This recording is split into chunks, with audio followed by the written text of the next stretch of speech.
The Jews in the Eastern War Zone. Title page emblem. The American Jewish Committee, New York, 1916. 3. The American Jewish Committee.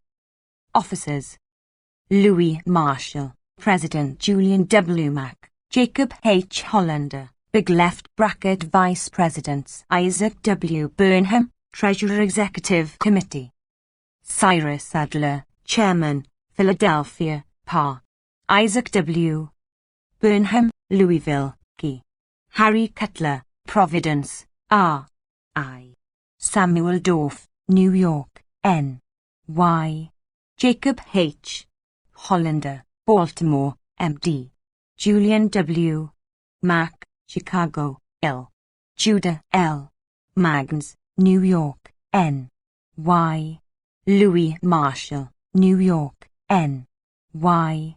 Julius Rosenwald, Chicago, Ill. Jacob H. Safe, New York, N.Y. Isidore Sobel, Erie, PA. Oscar S.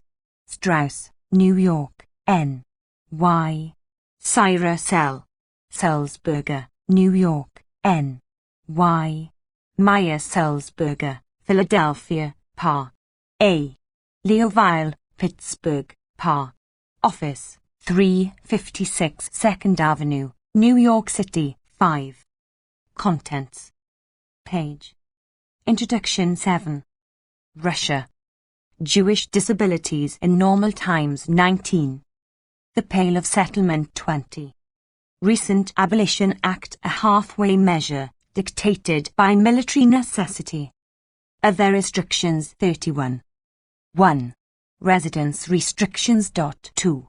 Occupational restrictions. 3. Property restrictions. 4. Fiscal burdens. 5. Educational restrictions. 6. Military burdens. The War and the Jews 36. Outbreak of War 36. Manifestations of loyalty. Jewish patriotism. The War in Poland 41. Renaissance of Polish hopes. Polish anti-Semitism. Spy stories instigated by Poles, accepted and circulated by Russian military authorities. Military repressions 66. Extraordinary conduct of military censor. Stifling of Jewish press and speech. Expulsions. Demand for hostages. Widespread misery. Unfair administration of relief. The People versus the Russian government 70. Anti-Jewish policy of the government not approved by the people. Duma protests. Resolutions of Constitutional Democratic Party. Protests of municipalities, public officials, etc. Protests of trade and professional organizations. Protests of writers and publicists. Other countries. Austria-Hungary 84. Russian atrocities in Galicia. Romania 89.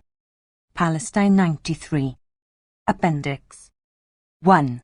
Report of Russian Jewish Relief Committee 98. 2. Speech of Deputy Friedman in the Duma 111. 3.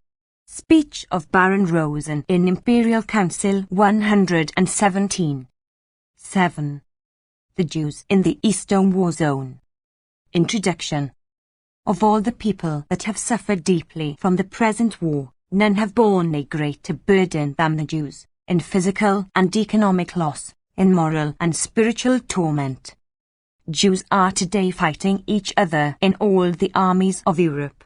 Russia alone has over 350,000 Jewish soldiers. Austria has over 50,000. Altogether, there are probably 1.5 million Jews in the ranks of the fighting armies. The Jews are bearing the brunt of the war's burdens, not only on the field of battle, where they suffer with the rest of the world, but also in their homes, where they have been singled out, by their peculiar geographic, political and economic position, for disaster surpassing that of all others. When the war broke out, 1/2 of the Jewish population of the world was trapped in a corner of Eastern Europe that is absolutely shut off from all neutral lands and from the sea. Russian Poland, where over 2 million Jews lived, is in a salient. South of it is Galicia, the frontier province of Austria. Here lived another million Jews. Behind Russian Poland are the 15 Russian provinces, which, together with Poland, constitute the Pale of Jewish settlement. Here lived another 4 million Jews. Thus 7 million Jews, a population exceeding that of Belgium by 1 million, have borne the brunt of the war. Behind them was Holy Russia, closed to ate them by the May laws of 1881. In front were hostile Germany and Austria. To the south was unfriendly Romania. They were overwhelmed where they stood, and over their bodies crossed and recrossed the German armies from the west, the Russian armies from the east and the Austrian armies from the south. True, all the peoples of this area suffered ravage and pillage by the war, but their sufferings were in no degree comparable to those of the Jews. The contending armies found it politic, in a measure, to court the goodwill of the Poles, Ruthenians and other races in this area. These sustained only the necessary and unavoidable hardships of war. But the Jews were friendless, their religion prescribed. In this medieval region all the religious fanaticism of the Russians, the chauvinism of the Poles, combined with the bloodlusts liberated in all men by the war, all these fierce hatreds were sluiced into one torrent of passion which overwhelmed the Jews. Hundreds of thousands were forced from their homes on the day's notice, the more fortunate being packed and shipped as freight, the old, the sick and insane, men, women and children, shuttled from one province to another, sidetracked for days without food or help of any kind, the less fortunate driven into the woods and swamps to die of starvation. Jewish towns were sacked and burned wantonly. Hundreds of Jews were carried off as hostages into Germany, Austria and Russia. Orgies of lust and torture took place in public in the light of day. There are scores of villages where not a single woman was left inviolate. Women, old and young, were stripped and hunted in the public squares. Jews were burned alive in synagogues where they had fled for shelter. Thousands were executed on the flimsiest pretext or from sheer purposeless cruelty. 9. These Jews, unlike the Belgians, have no England to fly to. The sympathy of the outside world is shut off from them. They have not the consolation of knowing that they are fighting for their own hearths, or even for military glory or in the hope of a possible reward or indemnity. The only thought they cherish is that after the struggle shall be over they may at last achieve those elementary rights denied to no other people, the right to live and move about freely in the land of their birth or adoption, to educate their children, to earn a livelihood, to worship God according to the dictates of their conscience. Russia. Nearly half of the Jewish population of the world lives in Russia, in the immediate area of active hostilities, congested in cities, which are the first point of attack. The dreadful position of the Jews of Russia in normal times is well known. Forbidden to live outside of the enlarged ghetto, known as the Pale of Settlement, burdened with special taxes, denied even the scant educational privileges enjoyed by the rest of the population, harried by a corrupt police, a hostile government and an unfriendly populace, in brief, economically degraded and politically outlawed, their condition represented the extreme of misery. It was the openly expressed policy of the reactionaries who ruled Russia to solve the Jewish question by ridding the country of its Jews. 1/3 will accept the Greek Church, 1/3 will emigrate to America, and 1/3 will die of starvation in Russia, so ran the cynical saying. Some did abjure their faith. Tens of thousands did starve in Russia and hundreds of thousands did emigrate to America. 10. Loyalty of Russian Jews. Then came the war.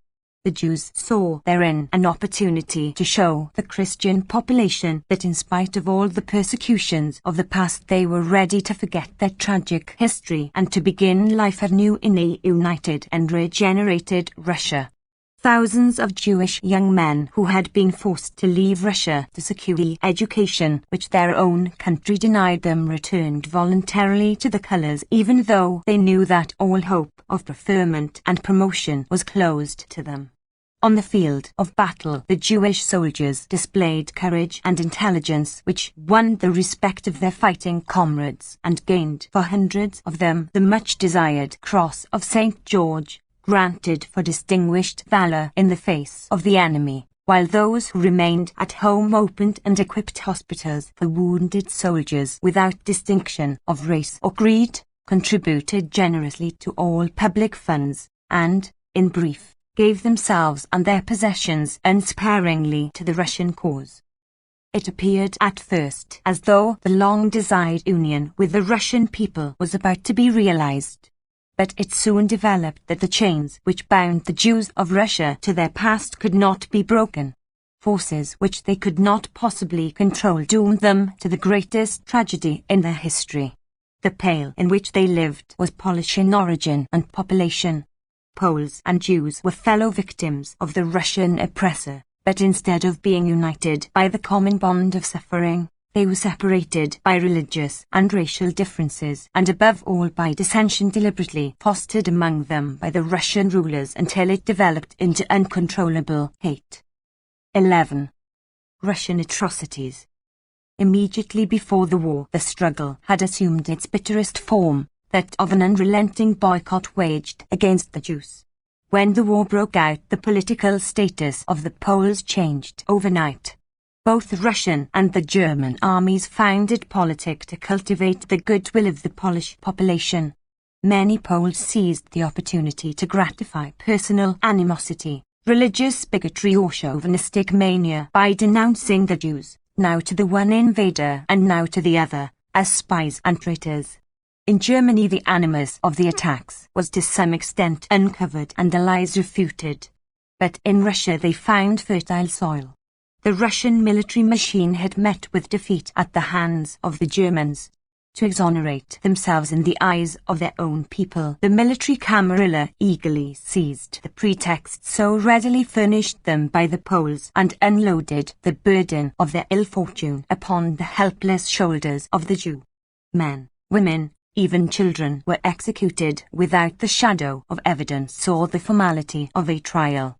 Circumstantial stories of Jewish treachery, invented by the Poles, were accepted as the truth and circulated freely through the Russian press and on the local government bulletin boards, but when official investigation proved these stories false in every particular, the publication of the refutation was discouraged by the censorship.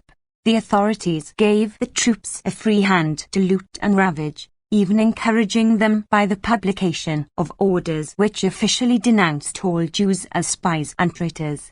The result was a series of outrages unprecedented even in Russia. 1 million Jews were driven from their homes in a state of absolute destitution. 12. Protest of liberal Russia.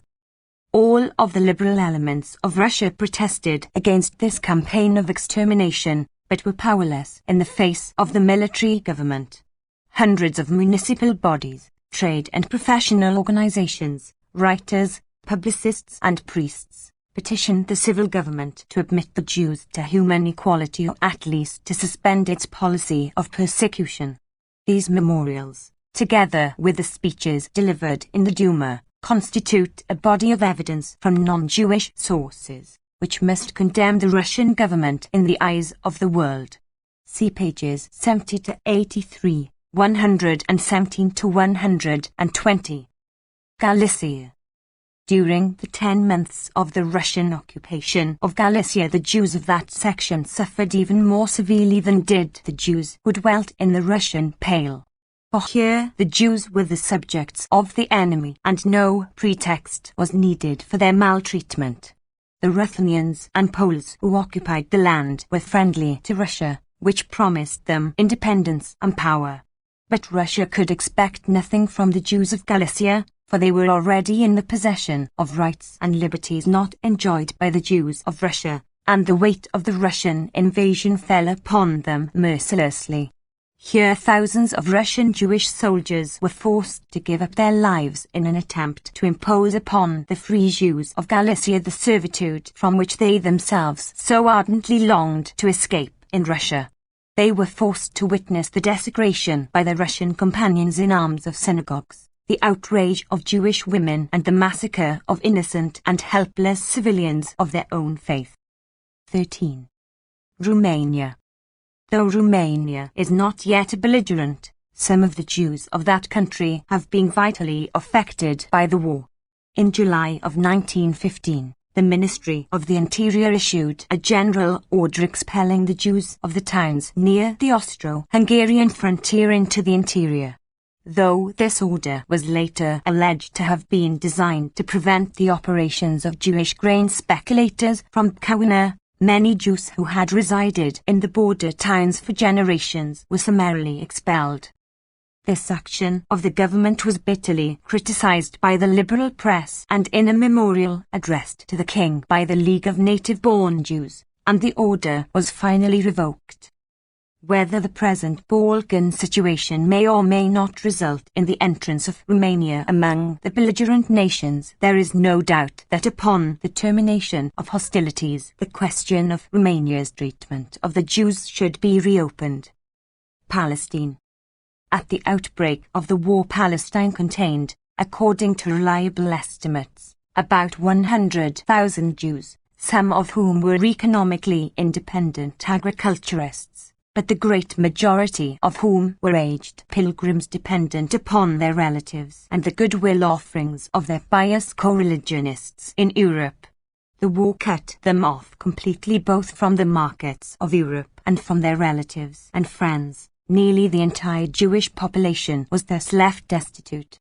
Their position was further aggravated by the severity with which Turkey, upon her entrance into the war as an ally of the Central Powers, treated their 14 nationals of hostile countries.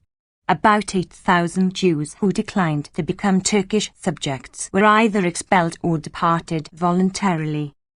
Jews in other belligerent countries. In all the countries where the Jews have heretofore enjoyed freedom, there has been no special Jewish problem during this war. The Jews have identified themselves completely with the lands of their birth or adoption, and have shared the trials and glories of the peoples among whom their lot was cast. In England, the Jewish population, according to estimates prepared by Lord Rothschild, furnished more than its share of recruits to the British Army, its quota of 17,000 comprising about 8.5% of the total Jewish population as compared with the 6% furnished by the non-Jewish population. The Lord Chief Justice, Baron Reading, a Jew, mobilized the financial resources of the country and was called upon to head the Anglo-French Commission which negotiated the $500 million credit secured in the United States. Lord Rothschild is treasurer of the Red Cross organization. Honorable Herbert Samuels is a member of the coalition cabinet. A Jewish battalion organized by Palestinian fugitives rendered exceptional service to the Allies in the Gallipoli Peninsula. Many rewards, including the bestowal of Victoria Crosses and promotions, are listed in the Anglo-Jewish press every week. In Germany, the Jews, although without complete social privileges, have borne their full share of the burdens of war. To Herbelin, the head of the mercantile marine, was given the task of organizing the national food supply, and other Jews have been prominently 15 identified with every department of the industrial mobilization of the country. In France and Italy, Austria, Hungary and Turkey, Jews are to be found in the ministerial cabinets, in command of troops in the field, and prominent in charge of the medical service of the armies. Thus the present war has again demonstrated the great truth that, in times of struggle as in times of peace, the Jews constitute a most valuable asset to those nations that accept them as an integral part of their population and permit them to develop freely. But wherever an autocratic government demoralizes its people by confronting them with the spectacle of an unprotected minority denied all human rights, the government itself feels the reaction and the moral tone of the nation is thereby impaired. 17. Russia. 18. Note on sources of information. For the purposes of this report, it has been deemed advisable to select, from the mass of material available upon the present status of the Jews in Russia, only evidence based upon 1. Official and semi-official reports of the Russian government published in its official daily newspaper, Pravitelstvenny Vestnik, in its semi-official organ, Novovremya, or in its several military organs.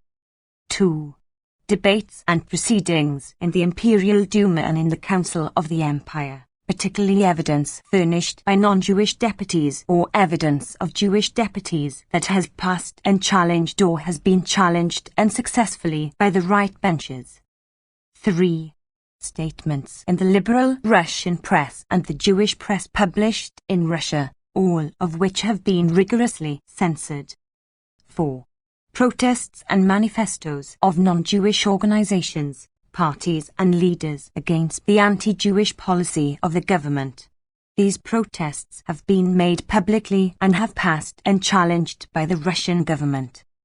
In brief, the present report is based exclusively upon evidence furnished by the Russian government itself, officially in its own press, or countenanced by reason of the revision applied, through its military and civil censorship, to the opposition press, or in public speeches and declarations that have passed the government benches in the imperial legislative chambers unchallenged.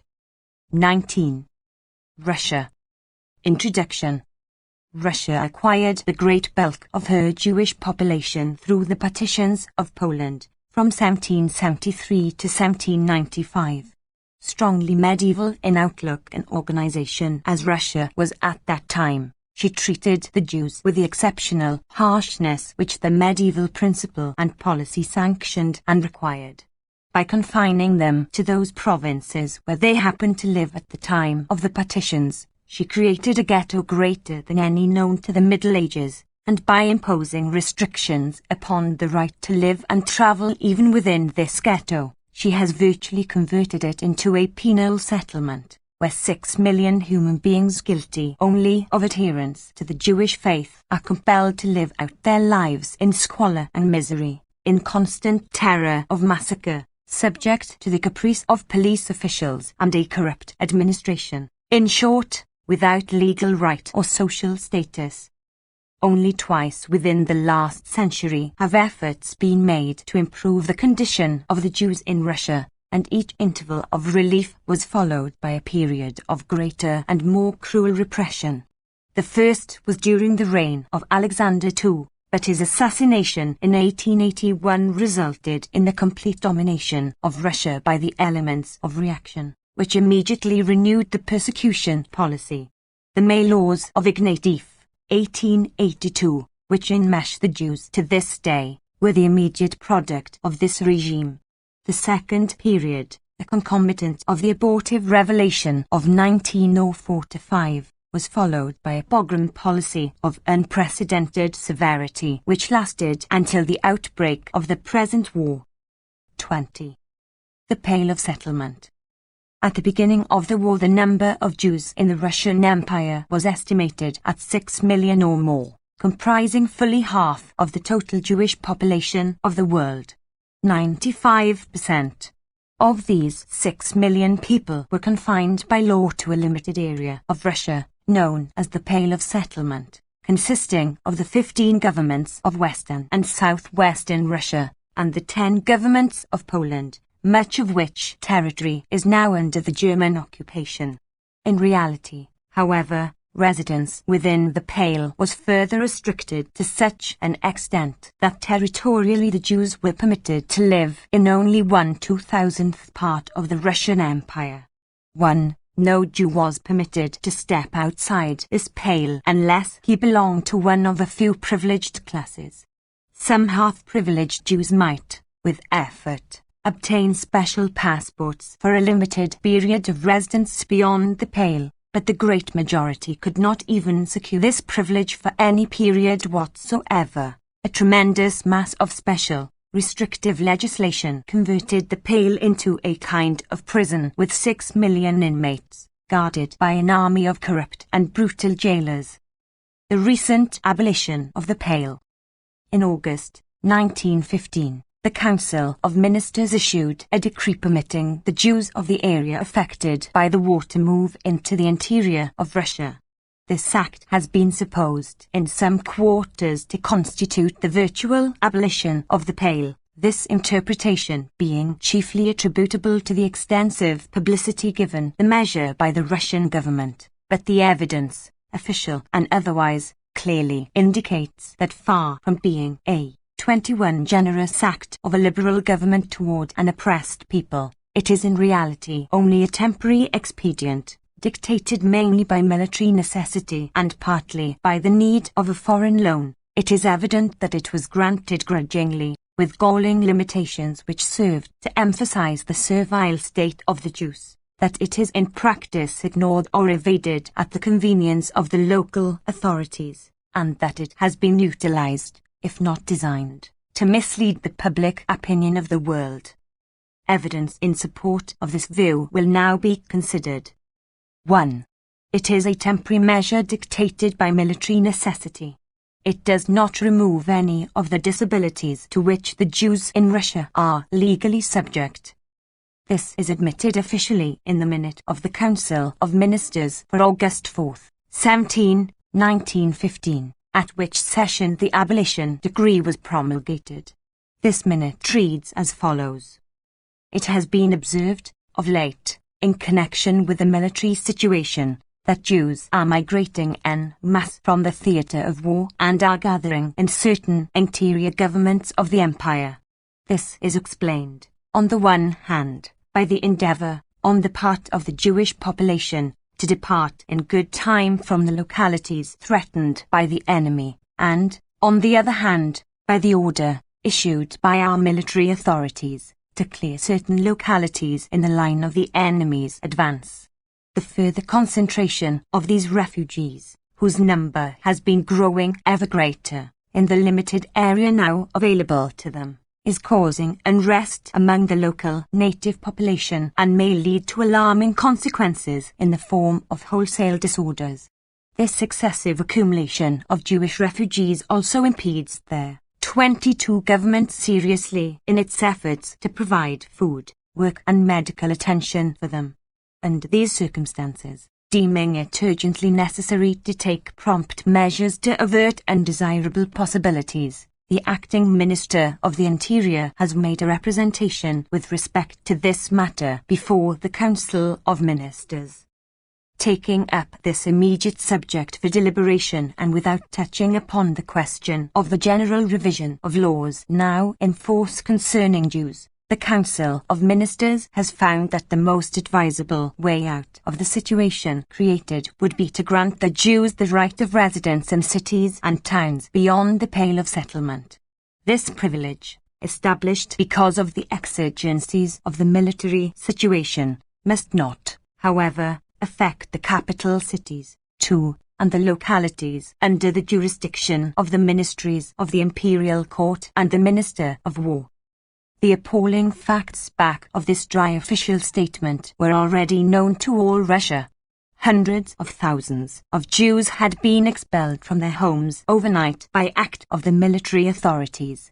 At a previous session of the Council of Ministers, Prince Shchebatov, himself a conservative, had presented the terrible condition of these refugees. He pointed out that they were perforce driven into forbidden territory, that it was difficult to direct them anywhere, each one naturally seeking some place where he had friends or relatives in the hope of finding some means of livelihood, and that because of the residence restrictions they found themselves outlaws against their will, and poured in petitions and telegrams in tremendous numbers, begging 23 for official permission to reside legally in their new homes. These people, he pointed out, cannot be turned away from places beyond the Pale, because they cannot possibly go back to their old homes. 3. As was shown by Duma Deputy Skoblev, the question of the Pale was brought up in the Council of Ministers only when the wave of Jewish refugees had already swept away this medieval dam. 4. Another deputy, an Octoberist, Rostovtsev, declared in the Duma, "What Pale is this you are speaking of? There is no Pale. Kaiser Wilhelm has abolished it. If any further evidence were needed to demonstrate that the abolition decree was not a voluntary act of emancipation but was forced upon the government by conditions beyond its control, the inspired editorial in the semi-official government organ, the Nouveau Vremya, of August 9, 1915, supplies this evidence.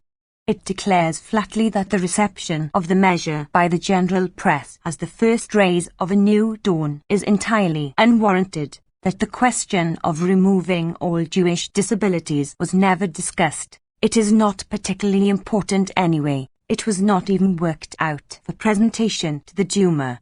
5. Certain conditions, created by a state of affairs already existing, had made it necessary to modify some of the regulations with respect to the Pale. That is all. No permanent statute will be enacted. 2. The decree was issued in the hope of facilitating a foreign loan. 24.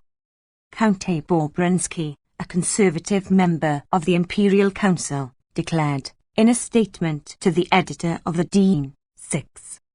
The conservative members of the Imperial Council raised no objection whatsoever against the recent government measure granting permission to the Jews to reside outside of the Pale.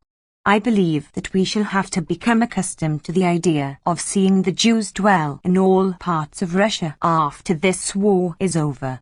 There can be no return to the old conditions. The necessities of the war must lead us also to sanction future concessions toward the Jews whenever the need thereof will be recognized by the government in order to be able to place a government loan in America. The attitude of Kolokol, the organ of the Holy Synod, reflects this with perfect frankness. Power has gradually passed from the mailed knights, from heroes of the battlefield to the counting house, because in gold there is more power than in fearless Argonauts. If Germany excels us in armament and was better prepared in every other way, it is because her nation is older than ours, older in its culture by several hundred years. Herein lies our weakness. But the Jews are the oldest people on earth. Their cult is the cult of gold and of brains. It does not matter that they have forgotten their glorious epoch of military heroism, have forgotten how they defended their Jerusalem. It does not matter that they are no longer accustomed to bear arms and to decide with the sword their differences and quarrels. This people has learned to draw to itself the gold of the world. It is like a sponge. It has learned caution and foresight and is organized into a powerful international force. Under the conditions of the present war, the Jews are a power not to reckon with, which is to be politically blind. Would it not be advantageous to Russia to throw into its scales these nuggets of gold, these billions of the international bankers? 7. The naivety of these statements is ridiculed by the liberal press, led by the Petrograd wretch, with their 25 comment that it is difficult for the anti-Semites of yesterday to pour new wine into old flasks. The scarecrows of Jewish Freemasonry, the universal Kehillah and other myths still terrify the editors of Kolokol, but instead of screaming, "The Jews are strong, crush them," the cry now is, "The Jews are strong, yield to them." It does not seem to occur to these new converts that the Jewish question is merely one of elementary civic decency. 8. The significance of this will be appreciated when it is recalled that the liberal press reflects the ideals of the Russian masses just as Kolokol reflects the hopes and fears of the Russian government. 3. The measure was granted grudgingly, with galling limitations which emphasized the humiliating position of the Jews. The Jews are, even under the provisions of the new decree, still debarred from all villages, from the two capitals Petrograd and Moscow, from the vicinities where royal residences happen to be located, and from the districts of the Don and Turkestan which happen to be under the jurisdiction of the Ministry of War. These restrictions were denounced as senseless by all the liberal elements of the empire. Rusko Slovo, August 13, 26, 1915, declares, "Hereafter a Jew may live in Kaluga, but is excluded from Tashkent. In Yekaterinburg he may not live, in Nizhny he may. It is very hard to find any sense in such distinctions, even from the point of view of the Black Hundreds. If you should ask Markov 2D, the leader of the Black Hundreds, into what cities we ought to admit Jews, whether into Nizhny or into Tashkent, he would answer at first, of course, that we ought not to admit them into either, but confronted with dire necessity he would, 26, hardly give preference to Tashkent, already full of alien nationalities. And yet to whom, except Markov 2D and his kind, would all these exceptions and limitations give any aid or comfort? Suppose we do allow the Jews perfect freedom of travel within the country. Suppose we do find villages where so much as a whole Jew, and not a fractional Jew, exists statistically per 100 of peasant population. Suppose we do find a Jewish tailor, a blacksmith or a merchant in a Russian village. Would that be such a calamity? 4. In practice the act is often ignored or evaded by local officials. The governor of Smolensk has continued to expel Jews entering his province, entirely regardless of the law. The government of Kiev even refused to permit the publication of the ministerial decree until the middle of September, some 6 weeks after its official promulgation, and has consistently ignored it since. In practically all the other governments of the empire, the administration of the act is entirely dependent upon the whims of the local governors. Late advices bring reports of the expulsions of Jews from the Caucasus, Tomsk, Vladivostok, Siberia, and many other cities and provinces in which, under the terms of the abolition decree, Jews are permitted to reside. 9. In many places the local authorities have even taken advantage of the new decree to deprive the Jews of rights possessed by them under older statutes. In Saratov, for example, a small number of Jewish merchants, professional men and artisans have been permitted to live and engage in gainful occupations since 1893, under the terms of a special ukaz issued in that year, although the city, being outside the pale, is closed to Jews in general. The regulations, however, required 27 that the Jews obtain special passports from the police department certifying to their right of residence in Saratov, and special permits from the local license boards, based upon the police certificates, authorizing them to engage in their several occupations. But now that the Pale has been abolished, the police officials have discontinued the issuing of special certificates, claiming that since all Jews have been granted the right of residence throughout the empire, the need for issuing such certificates to individual Jews no longer exists. Yet the license boards persist in their demand for such certificates from the Jews and have, to date, absolutely refused to grant them the necessary licenses, without which they cannot continue in their occupations. In other words, the Jews of Saratov now have the legal right to live in that city, but are denied the legal right to secure wherewithal to live. 10. 5. The promulgation of the Abolition Act, designed to mislead the public opinion, and thereby to win the sympathy of the civilized world, has not misled the people of Russia. This is clearly indicated by the typical expressions of editorial opinion which follow, and at this point it may be well to remind the American reader again that in Russia, more than in any other country, the press must weigh its words carefully, since editorial missteps have serious consequences. The Russko Slovo, August 13, 26, 1915. Condemns the measure as a halfway measure, as a substitution of one Pale for another, even though it be granted that the new Pale is larger than the old. It demands the full abolition of the Pale, that greatest misfortune of Russian life. 28. Unfortunately, it continues, we tend to repeat our mistakes only too often. When we do submit to the demands of life, we do so either too late or with such indecision and so grudgingly that in the end, instead of evoking real satisfaction, we not infrequently evoke a feeling of misunderstanding or produce an effect which is the very opposite of the one intended. Yet an act can be valid and precious and achieve its highest aim only when it is done in good time, cheerfully, frankly, straightforwardly and with decision, as befits a government that is strong and sure of itself. The Petrograd Wretch, the Great Liberal Daily, August 20th, September 2nd, 1915, points out that the measure is merely tentative and must be legalized by statutory enactment within 6 months. It hopes that this enactment will not preserve the absurd limitations of the original decree. If it has at last been recognized as expedient to remove that shameful blot, the pale, we ought to leave not even a small speck of it.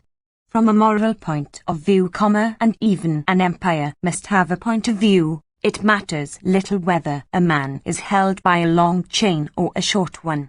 There should be no chains at all. This is echoed by the Petrograd Courier. If there is only one corner of Russia left to which Jews may not be admitted, the pale still remains, no matter what arguments may be used, and no matter what promises of future privileges may be made. A principle cannot be measured quantitatively. The step taken so far is merely a beginning, and life demands that it should be completed. Besides the right to live, there are other rights derived from it: the right to attend school, to do business, to own property, to choose one's occupation freely. 11. Even the extreme reactionary organ, Kolokol, which has hitherto been most insistent in its demand that true Russians be protected from Jewish competition by the confinement of Jews to the Pale, now declares, abolish the Pale entirely. Even now it is, in fact, nothing but a sieve. All of real ability in Jewry, every Jewish faculty, 29 sharpened for the struggle for existence, easily escapes the Pale. But this constant necessity for circumvention of the law only corrupts the Jews and exasperates them. 12. The persons most affected, the 6 million Jews of Russia, received the Emancipation Act with deep mistrust. They were chiefly concerned lest the news of this act should deceive their co-religionists abroad. At a national conference of Jewish publicists and relief workers at Petrograd, these resolutions were adopted. We are unwilling that our brethren in other lands shall gain a false impression from our attitude toward the abolition measure. The permission to reside in cities outside of the Pale in no way remedies the evil, nor does it relieve the pressing needs of our times, nor does it affect in any way the legal restrictions in force against Jews. In expressing our profound indignation at the humiliation and persecution to which the Jews have been subjected since the beginning of the war, we declare that the state can do justice to the Jews and prevent further persecutions only by the total and unconditional repeal of all special restrictions. The leading Russian Jewish weekly, Evreiskaya Zizn, of August 23, September 5, 1915, declared editorially, if this measure had been passed in July or August of 1914, we would have met it with faith and joy. Then the Jewish people were ready to appreciate any political measure of relief and looked upon everything as the beginning of a new era. That new era came, but, alas, of what a different nature. Periods of accusations and horrors, of Kovno expulsions and Kuzi 13 slanders came, and the people grew desperate. This half-measure of the ministers, in spite of its practical importance, cannot vitalize the Jewish people, and the main reason lies in the fact that this measure does not carry with it any new view upon the real subject matter of the Jewish question. This measure is only a slight relief in the condition, 30, of citizens who have no rights and who remain without rights. The Jews are considered, in the new order, as citizens of the second class.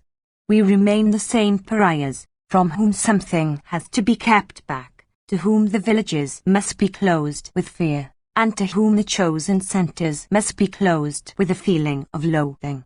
the element of distinction between Jews and other citizens remains and is even more emphasized.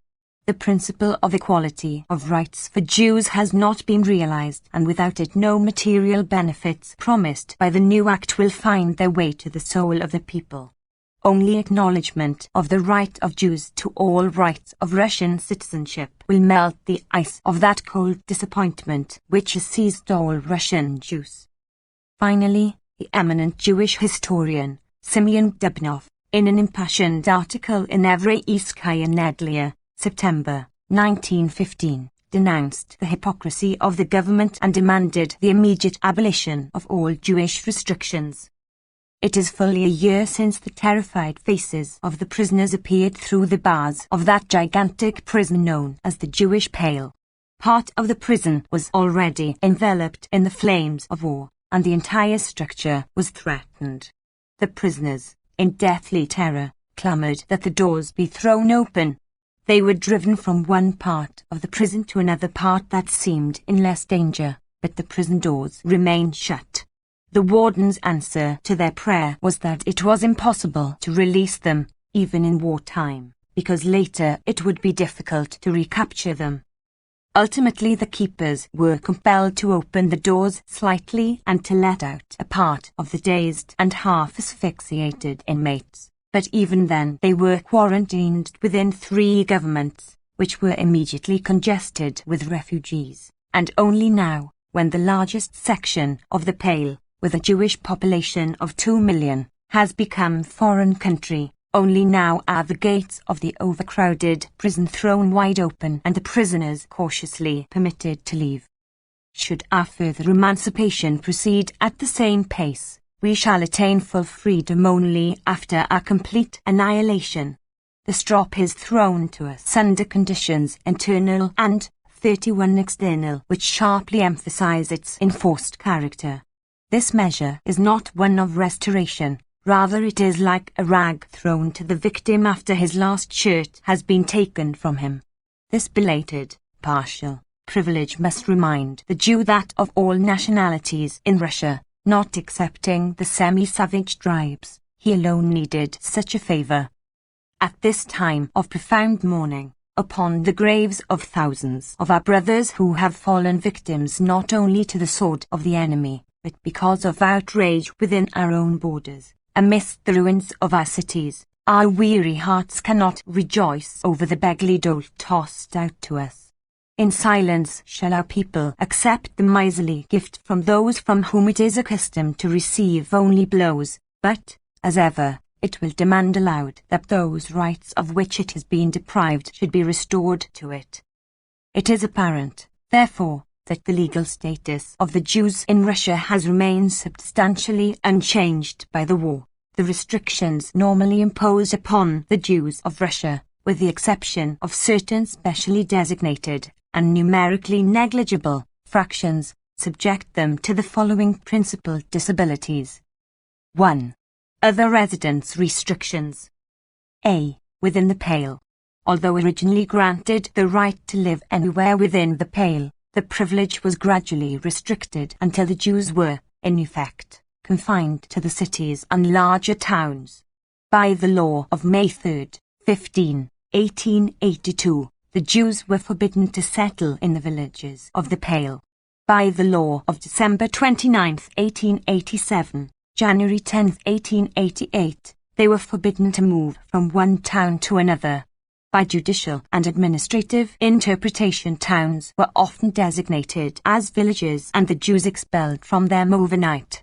The net result has been the congestion of the Jewish 32 population in the cities and larger towns. Although they constitute only 12% of the total population of the Pale, they form 41% of the urban population, as this congestion tended to create a ferocity in competition which reduced incomes and standards to the lowest limits. Many Jews of necessity attempted to escape into the interior of Russia, but their illegal stay was possible only with the connivance of a corrupt police. Even then, the numerous police raids at midnight or early dawn, oblivi, literally hence, accompanied by an excess of brutality, made the life of these illegal residents one of fear and torment. B. Outside the pale. The privileged 5%. That was granted the theoretical right of free travel and residence throughout the empire, was also continually harassed by arbitrary police and judicial measures which practically nullified their privilege. This class comprises artisans, permitted free residence by the law of 1865, but constant restrictions and new interpretations of the term have reduced the number of Jews enjoying this status to a bare fraction of the Jewish population. Merchants of the first guild, allowed to leave the pale after 5 years membership in their guild, and on condition of the payment of an annual tax of 800 rubles, $400, for 10 years, after removal from the pale. Numerically insignificant to begin with, this class was further reduced by police blackmail until it became almost negligible. Jewish graduates of Russian institutions of higher education. The operation of the percentage rule, however, reduces these to a minimum. See pages 33 to 34. Prostitutes. Jewish women who have become prostitutes are permitted to live outside the pale. 33. 2. Occupational restrictions. The public service of the empire, or of any of its political subdivisions, is practically closed to Jews. Jews may not be teachers, except in Jewish schools, or, as a rule, farmers. These artificial restrictions operate to drive the Jews into the occupations permitted to them, chiefly trade and commerce, thus overcrowding the ranks of tradesmen and artisans. 3. Property restrictions. Jews may not buy or sell, rent, lease or even manage land or real estate outside the pale or outside of the city limits within the pale. The artisans privileged to practice their handicraft outside the pale may under no circumstances own their homes. The ownership, direct or indirect, of property in mines or oil fields has also forbidden to Jews. 4. Fiscal burdens.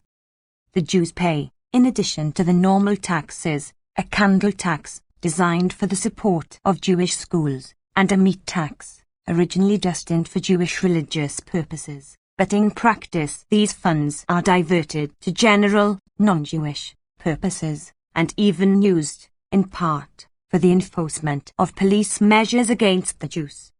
5. Educational restrictions. Jews are not admitted to the secondary or higher educational institutions and universities, except in proportions varying from 3 to 15% of the entire number of non-Jewish pupils. For high schools, 34%, within the pale and 5%, outside the pale, except in the two capitals St. Petersburg and Moscow, where it is only 3%, and for universities all over the empire, about 3%. A ministerial decree issued in August 1915 permits the children of all Jews actively connected with the war to enter any educational institution in the country regardless of the percentage norm, but in practice this decree, like the decree abolishing the pale, is entirely subject to interpretation and modification by the local authorities, who have, so far, virtually ignored it. The result of the percentage norm applied to the admission of Jews to secondary schools and universities is that in the towns to which the Jews are restricted by the domiciliary regulations and where they constitute in many cases a very large proportion of the population, the great majority of the Jewish youth are denied the means of a higher education.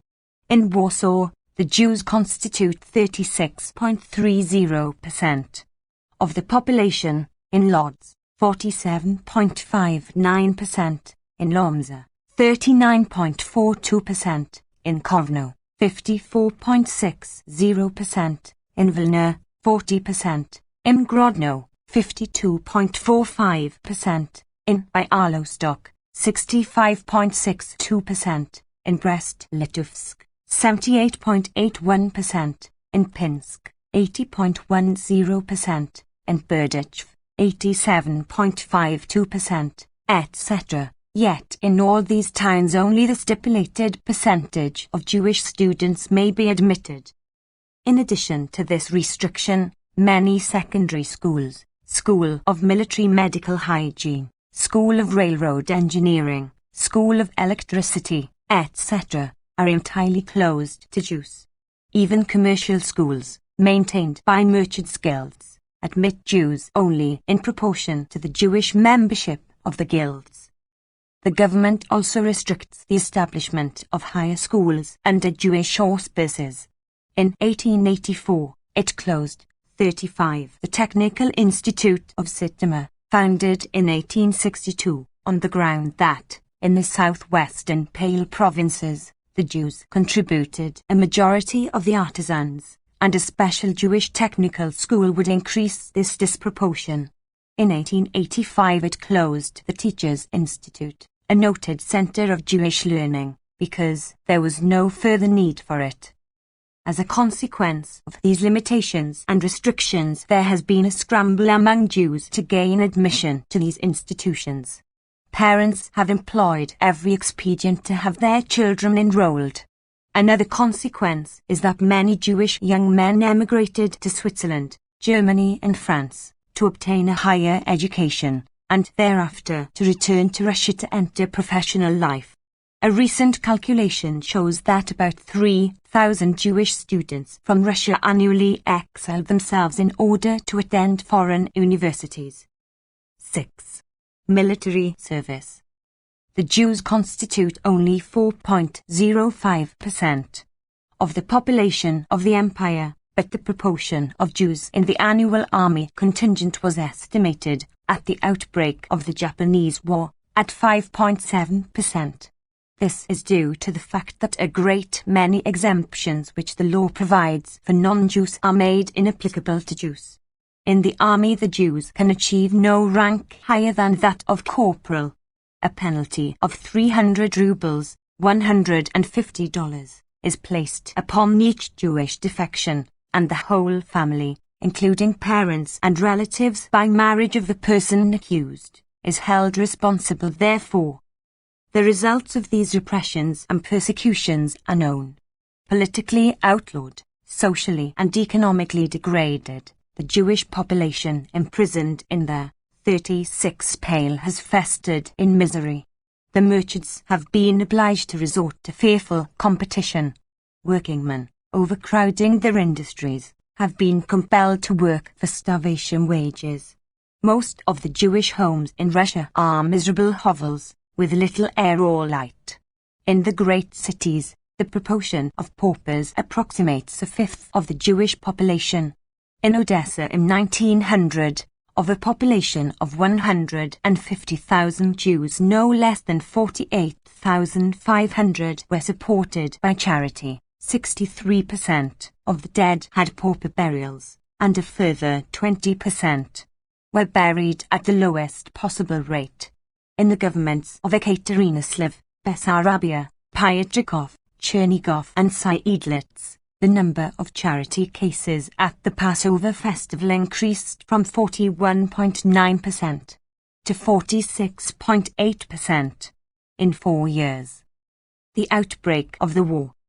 It was against this background of ever-spreading persecution and misery that the Great War broke upon the Jews.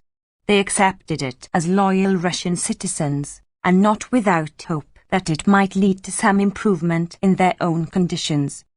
The Kihelas, communities, of Petrograd, Odessa and other cities officially sent large sums in gold for the reservists, established hospitals for the use of the wounded without distinction of race or creed, held great patriotic demonstrations in the synagogues, at which the rabbis urged the Jewish youth to render their full share of military service, and in other ways, presented, as the mayor of Odessa said, an example of readiness to sacrifice everything for the army.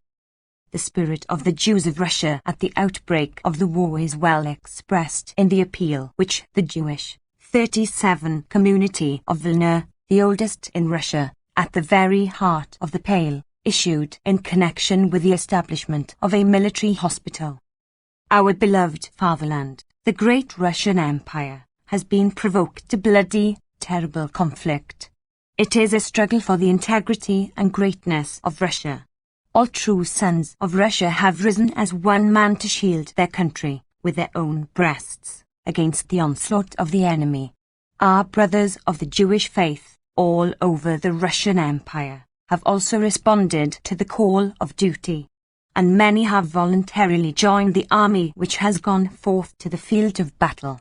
But circumstances now demand that those of us who have not been fortunate enough to be called forward to fight for our country with weapons in our hands should also make whatever sacrifices we can. We owe a sacred obligation to those who have left their families behind, those who are defending our country and us with their blood and their lives. It is our duty to assume all responsibility for the families of the reservists. It is our duty to take care of those who will fall wounded or ill in the war. No doubt this sacred duty will be assumed by the entire Jewish population of the empire, by individuals no less than by entire communities. The history of all past wars, especially those of the 19th century, beginning with the War of 1812, shows that the Jews have honestly and sacredly fulfilled their duty as citizens and were ever ready to sacrifice upon the altar of their country their wealth, their blood and even their lives. In like manner, at this great crisis in the life of our country, we, the representatives of the Jewish community of Vilna, the oldest in Russia and at the very heart of the present conflict, take the liberty of appealing to our co-religionists to begin at once the work of organizing relief for the wounded and for the families of the reservists. We must care equally for all the soldiers of our glorious army, without distinction of race or creed, for all our brothers, sons in common of our great fatherland. The Jewish press also gave resonant voice to this spirit of loyalty and devotion. The Novi Voskad, 14, one of the leading Jewish organs in Russia, issued this call. 38. We were born and brought up in Russia. Our ancestors are buried here. We Russian Jews are bound to Russia by ties which cannot be broken, and our brothers who have been driven beyond the ocean by cruel fate cherish their memories of Russia all through life. Custodians of the commandments of our forefathers, nucleus of the entire Jewish nation, we, the Jews of Russia, are nevertheless united inseparably with a country in which we have dwelt for hundreds of years, and from which neither persecution nor oppression can tear us away. At this historical moment, when our country is threatened by foreign invasion, when brute force has taken up arms against the great ideals of humanity, the Jews of Russia will bravely go forth to battle and will fulfill their sacred duty. The Jewish contingent in the Russian army numbered from 350,000, an estimate made by the mayor of Petrograd before the Conference of Russian Mayors in August 1914, to 400,000, the estimate made by the Jewish Colonization Association, Petrograd. The thousands of Jewish students who have matriculated at foreign universities because the percentage rule had closed the Russian universities to them, returned to enroll under the colors, even though they knew that there was no hope of preferment for them. On the field of battle, the Jewish soldiers distinguished themselves for valor. Over 1,000 received the Medal or Cross of St. George. From the many letters of appreciation and affection written by Russian officers to the relatives of Jewish soldiers under their command who had been disabled or killed, it was evident that the Jews had won the affection and respect of the fighting men in the field. But it was their eternal misfortune that the war, by the logic of military geography, had 39 to be fought out on the eastern side, in Poland, for between the Poles and the Jews there had long been a state of open conflict, and the developments of the campaign in Poland foredoomed the Jews to disaster appalling and almost irretrievable. Poles and Jews.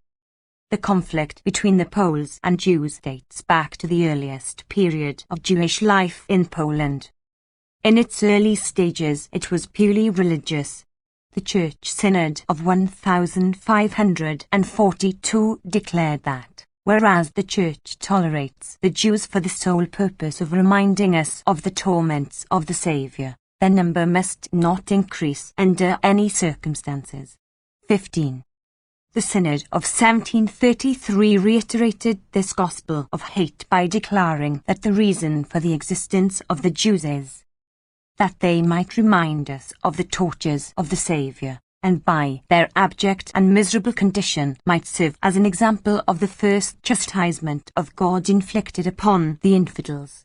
16. In its later stages, the struggle was chiefly political and economic. When Russia acquired Poland, through the several partitions in the 18th century, it frankly adopted the old Roman principle of divide et impera.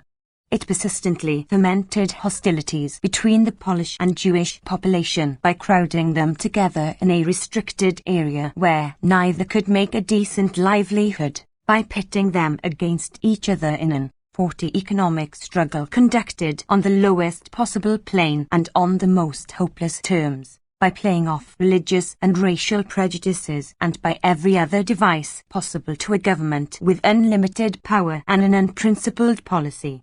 And the Poles, politically undeveloped, instead of combining with the other victims of Russia against the common oppressor, turned upon their fellows with a ferocity truly unparalleled in European history. Several years before the war broke out, this struggle came to a climax over the election of a deputy to the Duma. The Jews of Poland felt that they were entitled to at least one member to represent them in the Duma, particularly in the city of Warsaw, where they constitute nearly half of the population. It happened, however, that in the city of Lodz they unexpectedly elected one Jewish deputy, Bomash. The Jews, therefore, seeking to conciliate the Poles and not to wound their national pride by insisting upon the election of a Jewish deputy from Warsaw, the ancient Polish capital, offered to compromise, stipulating only that the Polish candidate be not an avowed anti-Semite. The Poles, however, insisted upon putting up a notorious anti-Semite. The Jews, equally unable to support such a candidate in self-respect or to elect one of their own, united on their Polish socialist candidate, electing him to the Duma. This led to retaliation in the form of a boycott directed not only at Jewish tradesmen, but even at Jewish physicians, artisans and other workingmen, which soon spread destitution throughout Poland, affecting, as it did, Jews and Poles alike. So ugly and bitter a form did the boycott assume that at times even the Russian government was compelled to take the part of the Jews as against the Poles. 41. Anti-Semitism in Poland. A significant observation upon the economic character of the Polish-Jewish struggle was made by the well-known Russian journalist, Madame Ikaskova. I found red-hot anti-Semitism everywhere in Poland. We have anti-Semitism in Russia, but of a different kind. Anti-Semitic papers like Dva Grosha accused all Jews of all sorts of crimes, without protest from the progressive press, and succeeded in arousing the Polish people. In Wyazna, a ruined place near Warsaw, where 10-day battles took place, I spoke to many peasants who accused the Jews of many of their troubles, but could never explain what they really blamed them for. We Russians held a meeting to try to find the causes of this feeling. We came to the conclusion that the Polish-Jewish question is really a Russian-Polish-Jewish question, and touches us as much as the Poles. They have not room enough to live, and more Jews are coming there. Even democratic organizations are compelled to take cognizance of this. One peasant organization expresses through its organ the idea that it is true that the Jews are a burden to Poland, but it warns the peasants against anti-Semitism nevertheless. 17. The war in Poland. When the fighting armies overran Poland, the Poles saw their chance and seized it. The dream of a free Poland had never been absent from their minds. When the world catastrophe came, the Poles saw in it not only an opportunity to regain their land that had been dismembered more than a century before, but also an opportunity to avenge themselves on the hated Jews. Just as the Russians has always played the Poles against the Jews, so now the Poles hoped to play Russian, German, Austrian and Jew against each other. It was indeed to the interest of both Russia and Austria to 42 court the sympathy of Poland. And the Poles seized the occasion to denounce the Jews, now to the Russians, now to the Germans, as spies and traitors. The position of the Jews under this crossfire became unbearable. Here are several cases, selected at random, showing its effect upon the Jewish population. One of the first towns in Russian Poland captured by the Austrians was Zamosti, near the Hungarian frontier, taken by a detachment of Sokol troops in September 1914. They were soon driven out by the Russians, and at once the Poles of the town denounced the Jews to the Russian commander, accusing the Jews of having given aid to the enemy during the Austrian occupation of the town. 12 Jews were arrested. They denied their guilt but were sentenced to death. 5 of them had already been hanged, when, in the midst of the execution, a Russian priest, carrying an image of the Virgin, appeared and with his hand on the image took oath that the Jews were innocent and that the accusation was merely a product of Polish vindictiveness. He proved that the Poles of the town themselves had supported the Austrians and that even a telephone connection with Lemberg could be found. The 7 remaining Jews were then set free, but 5 had already been hanged. 18. At Lemberg, in September 1914, the Poles accused the Jews of firing on Russian troops. As a consequence, a great many Jews were arrested, and nearly 70 were attacked and wounded, but an investigation proved them all innocent, and Drs. Rabner and Diamond, the Jews who had been taken as hostages, were released. 1943. At Gultz and Raden the Poles plundered many Jewish shops, and when the Russians returned after the German retreat the Poles denounced the Jews as German sympathizers. Here also those Jews who were arrested were found to be innocent and released after investigation. 20. At Mariupol, near the East Prussia frontier, because of a similar accusation, the entire Jewish male population, with a Rabbi, Grovchinsky, at the head, were compelled to work the roads for 3 days, September 22nd–24, October 5th–7, 1914, the first 2 of these days falling on the Sukkot holiday. 21.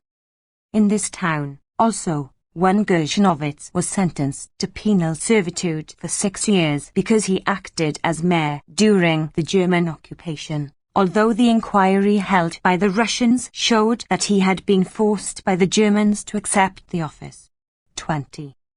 At Jewsfau the Jews were accused of poisoning the wells. 78 were killed outright, many Jewish women were violated and all the houses and shops plundered. 22. In Sakana Milona, Tchaikovsky was accused of having given a signal for the German bombardment of the town by blowing his mill whistle. When the Russians reoccupied the town he was brought to trial before the military tribunal and the charge was proved to be groundless. 23. These are only a few instances, taken at random, of Polish slanders. In not a single known case were the charges justified. On the contrary, their gross absurdity was demonstrated on numerous occasions before 44 military tribunals that could not possibly be charged with prejudice in favor of the Jewish side of the issue. A perfect illustration of this is furnished by the story of the villages of Grodzice and Nowe Miasto, near Warsaw. The case of Nowe Miasto. The Germans, in their first advance on Warsaw, in September to October 1914, occupied these villages for a few days. When the Russian troops recaptured the towns, the Poles at once denounced the Jews as having welcomed the German troops and having aided them in every possible way, whereas the Poles, according to their own account, had accepted the German rule passively, doing only whatever they were forced to do by the military authorities. They pointed out 7 persons, 5 Jews and 2 Germans, who had demonstrated such devotion to the invaders as to merit trial for treason and the death penalty. One Jew, Goldberg, it was charged, had revealed to the Germans the hiding place of 10 Russian soldiers, resulting in their capture. Another Jew had shown them where they might requisition horses and food, and had acted as guide. The case was brought to trial before the military guard, and there, under strict examination, it assumed an entirely different aspect. A priest, Zemberzeski, testified that Jews and Poles had acted precisely alike toward the Germans, that their reception of the Germans expressed no joy, that all alike had complained of the invaders' requisition and pillage, and that it was only due to the tactful conduct of the citizens that the town of Novomesto was not entirely demolished. It was shown that not a single Russian soldier had been captured by the Germans and that the Goldberg charge, 45, was entirely false. All the other charges were similarly disproved. It developed that they were based on 2 facts. In the preliminary investigation, the trial officers, being ignorant of Polish, were compelled to employ interpreters. One of these interpreted the statement of a Polish witness to the effect that he had seen a certain Zilberberg walk the streets arm in arm with a German officer. The fact brought out in the new trial was that the witness had actually seen the German officer seize Zilberberg by the neck. In the second place, the story had been started in sheer malice by 2 notorious gangsters, whose evidence was unworthy of any consideration. All of the accused were therefore acquitted. 24. The significance of this episode lies in the fact that the colonel in command in this particular case happened to be a kindly man, who, being unwilling to see injustice done, went to the trouble to have the case carefully investigated. Hundreds of other cases based on equally groundless accusations came to court without the possibility of such a fair investigation. Another case of this sort is reported from Suwałki. It was charged by the Poles that the Jews of Suwałki had met the Germans with bread and salt, the national Russian custom in welcoming guests. The facts were that practically the entire population of Suwałki had fled at the approach of the Germans. The Germans, however, had, with their usual thoroughness, made out in advance a list of the leading citizens of Suwałki who were to be appointed to the deputation that was to welcome the Germans. Only 1 Jew was on this list. Not all the Poles were bitterly hostile to the Jews, as may be seen from the following story, reprinted from 46 the Polish paper, Nowa Gazeta, in Rasfiat, February 8, 21, 1915, p. 36. An army officer, a Pole, reports this: where our detachment was stationed, I found a group of soldiers surrounding a muzhik, who was telling them that the Jews had cut the telegraph wires. The soldiers were furious and ready to take revenge on the miserable Jews.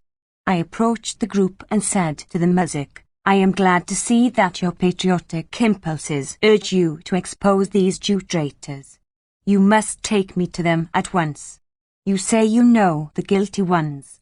Show us how we can capture them and dispose of them. The muzhik became confused at once.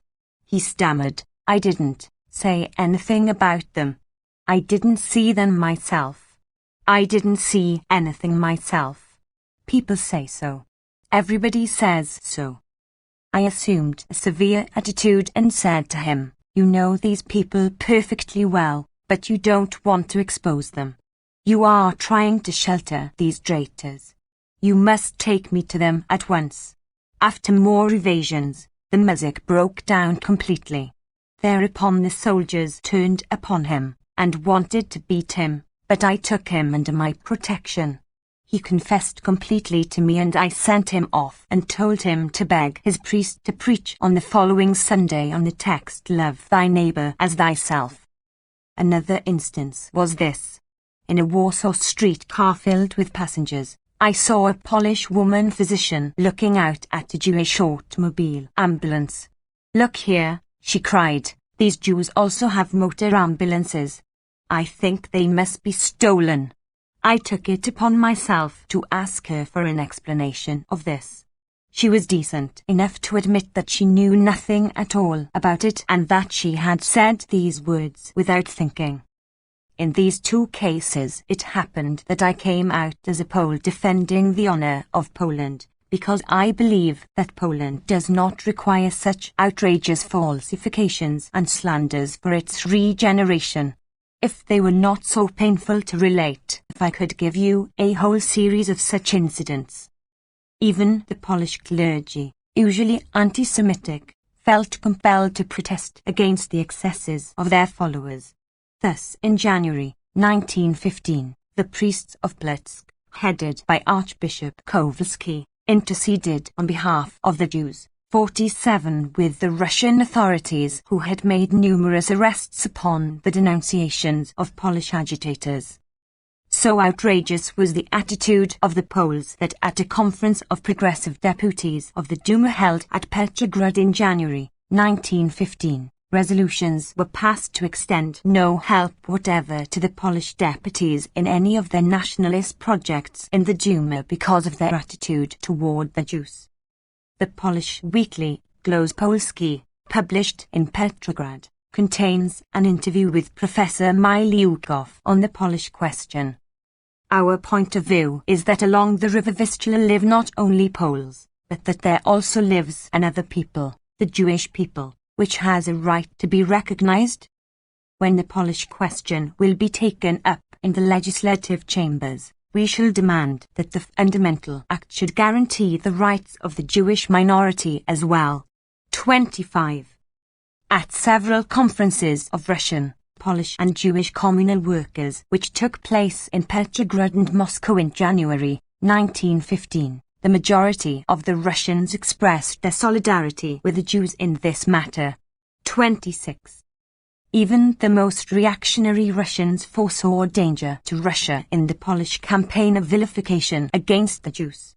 Thus the true Russian, anti-Semitic, leader, Orlov, after a visit to Poland, declared, "I have seen nothing bad on the part of the Jews, although the Poles made up all sorts of accusations against them.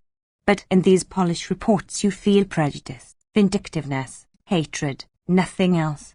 The Jews are loyal and brave, and it is most inadvisable to pursue a policy which might convert 6 million subjects into enemies."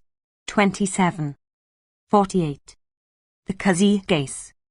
But the Russian military authorities, seeking a scapegoat for their own failures, eagerly seized upon the Polish stories and gave them official standing and wide circulation.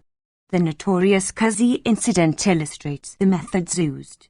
The story, as first published in the military paper Nasz Westnik, the official organ of the Northwestern Army, on May 5, 1915, in the official daily newspaper issued by the Russian government, the Pravitelstvenny Vestnik, May 6, 1915, and elsewhere, ran as follows. On the night of April 28, in Kazi, northwest of Shavli, the Germans attacked a detachment of one of our infantry regiments resting there. This disclosed the shockingly treacherous conduct of a part of the population, especially the Jewish part, towards our troops. The Jews had concealed German soldiers in their cellars before our troops arrived, and at a signal they set fire to Kazi on all sides. The Germans, leaping out of the cellars, rushed to the house which our regimental commander was occupying. At the same time 2 of the battalions, supported by cavalry, attacked our outposts and captured the village. The house in which the commander had his headquarters soon fell in. Colonel Vavilov ordered that the regimental colours be burned, and, refusing to surrender to the Germans, was killed. Our reinforcements then arrived, drove the Germans out of Kazi at the point of the bayonet, and saved the remnants of the burning standard. All the local inhabitants who had taken part in this terrible affair were brought before a court-martial, and the ringleaders will be sent to Siberia. This sad incident again demonstrates the need of keeping constant guard, particularly over all those Jewish towns which have at any time been held by the enemy. This story, in all its circumstantial details, was spread broadcast throughout the empire, in all the official and semi-official organs of the government, on the bulletin boards, wherever the Russian populace congregates. By military order it was brought to the attention of every 49 man in the army, down to the last private. Country editors were ordered to reprint the story under threat of prosecution. Not a hamlet in all Russia but shuddered at the monstrous treachery of the Jews. In Tashkent the clergy offered a prayer in the cathedral, petitioning God to deliver the Russian army from the machinations of Jewish traitors. Even the liberals, usually sympathetic toward the Jews, were silent, as no defense was possible in so black a case. Then it occurred to someone to make an investigation. 3 deputies of the Duma went to the spot in person and discovered that in the entire village of Kazi there were only 6 Jewish families, all but one living in miserable huts without cellar space, that the one cellar in a Jewish house was only 9 by 7 and too low for a man to stand upright in, that it could not possibly hide enough German soldiers to attack, much less annihilate, a Russian detachment, that the few Jews of the town had left it, with the permission of the military authorities, on April 27th, the day before the town had been attacked by the Germans, and were known to have spent the night of April 27th-28 at another village, Minstock, and, finally, that no Jews had been tried, convicted or executed at Kazi. In brief, that the story was, from beginning to end, an absolute fabrication. This Kazi story was branded as a lie by the Jewish deputy Friedman in the Duma on July 19, August 1, 1915. He was supported by the non-Jewish deputy Kerensky, who denounced the fabrication in these words: "I declare now from this rostrum that I personally went to the town of Kazi to verify the accusation that the Jewish population of the Kazi had committed a treacherous assault on the Russian army. And I feel it my duty to reiterate that this is but an ignominious slander. There was no such case, and under local conditions there could be none." 50. But the refutation of the lie was not spread throughout Russia. It has been consistently suppressed by the military censor, and to this day the great majority of the Russian people, in the absence of a disproof, fully believe the story. The Shavli case. Another spy story widely circulated in the anti-Semitic press was that the Jews of Shavli had been expelled from Courland because they were detected in the act of leading the German troops onto Shavli. This also was printed in all the military and semi-official newspapers of Russia and from the reprinted in the general press. The newspaper Dean pointed out the absurdity of this and similar charges. 28. Accepting the story as it stands, without demanding the names of the Jews found guilty, or any other details, let us simply examine the map. Shavli is not in Courland at all. It is in the province of Kovno, and is 50 versts from the nearest point in Courland, and more than 50 versts from the nearest point inhabited by Jews.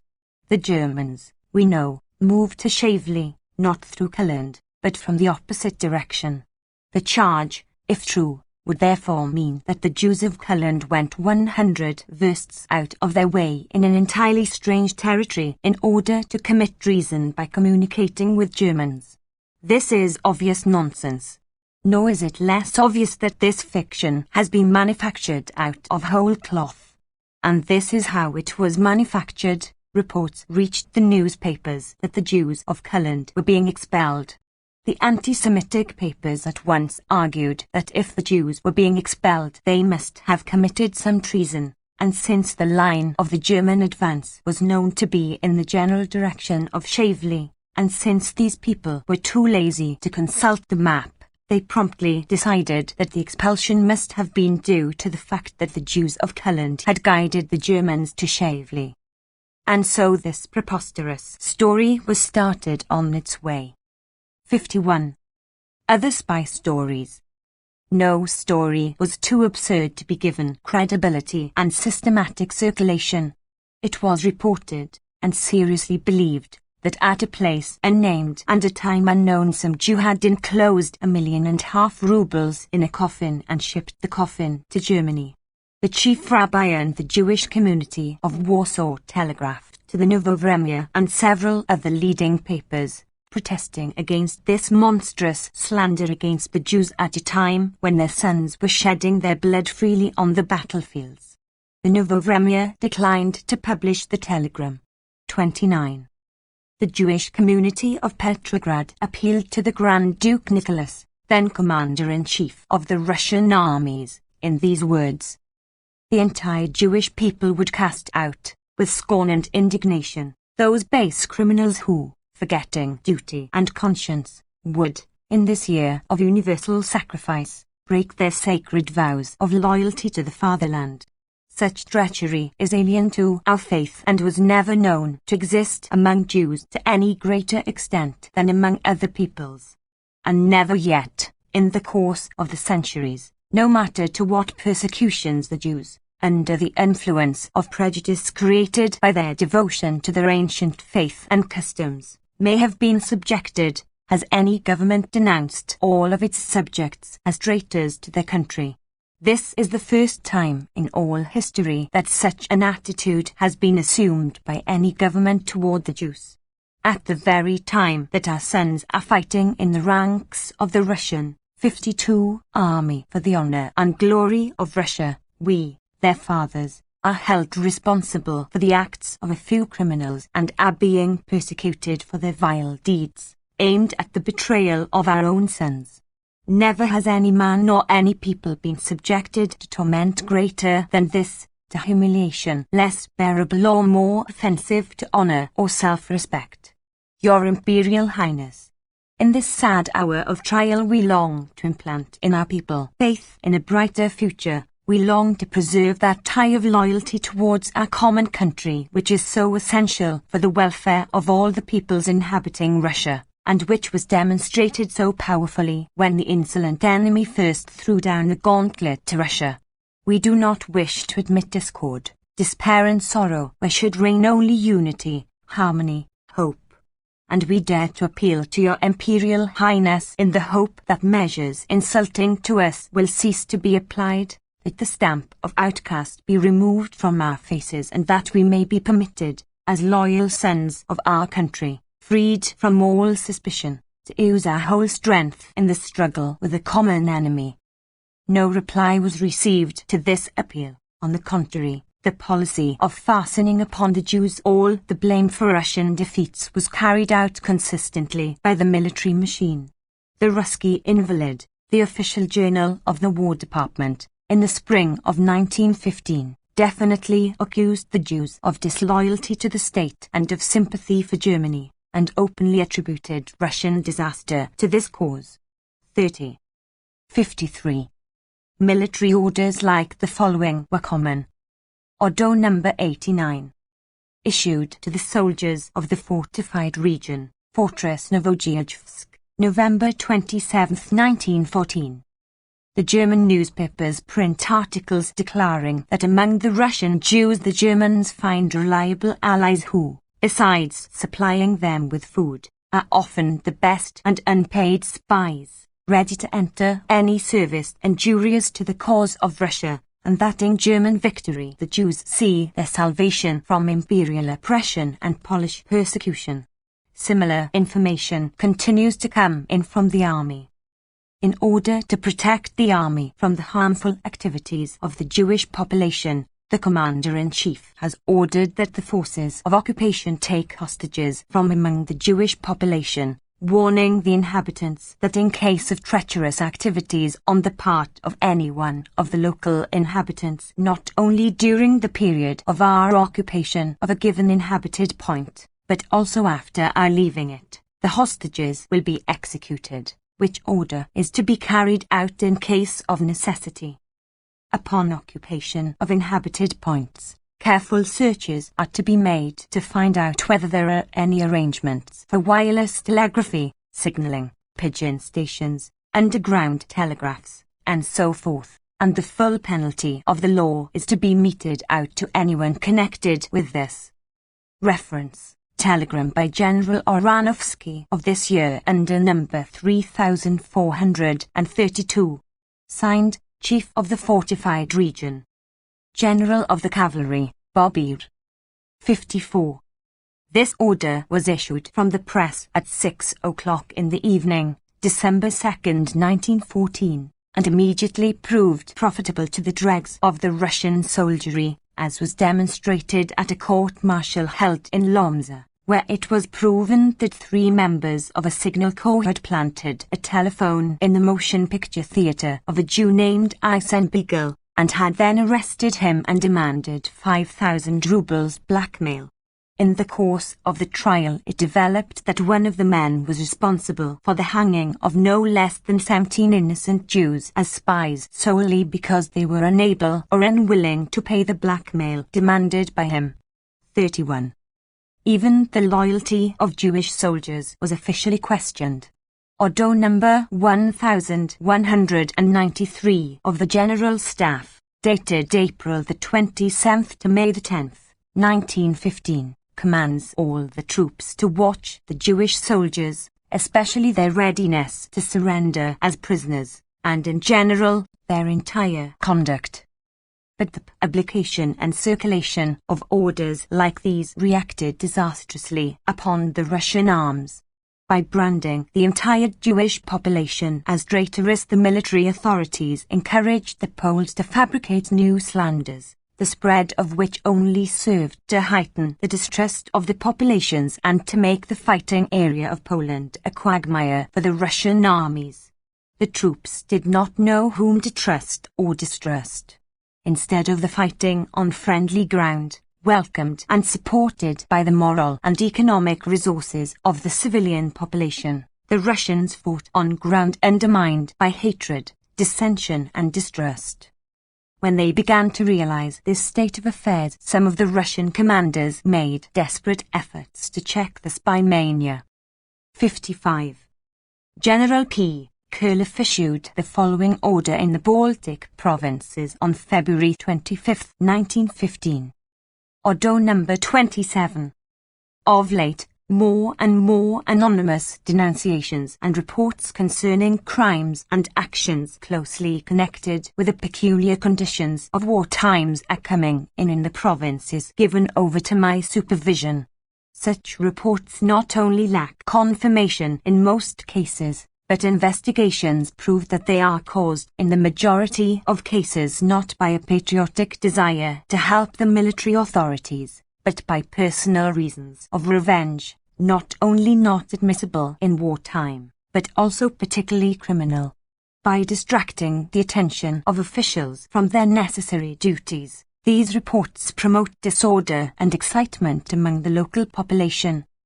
I have asked the various governors to order the police officials under their supervision not to institute any investigations on the basis of anonymous denunciations except in extraordinary cases, Article 300 of the Criminal Code, but to forward these denunciations to me and wait for orders.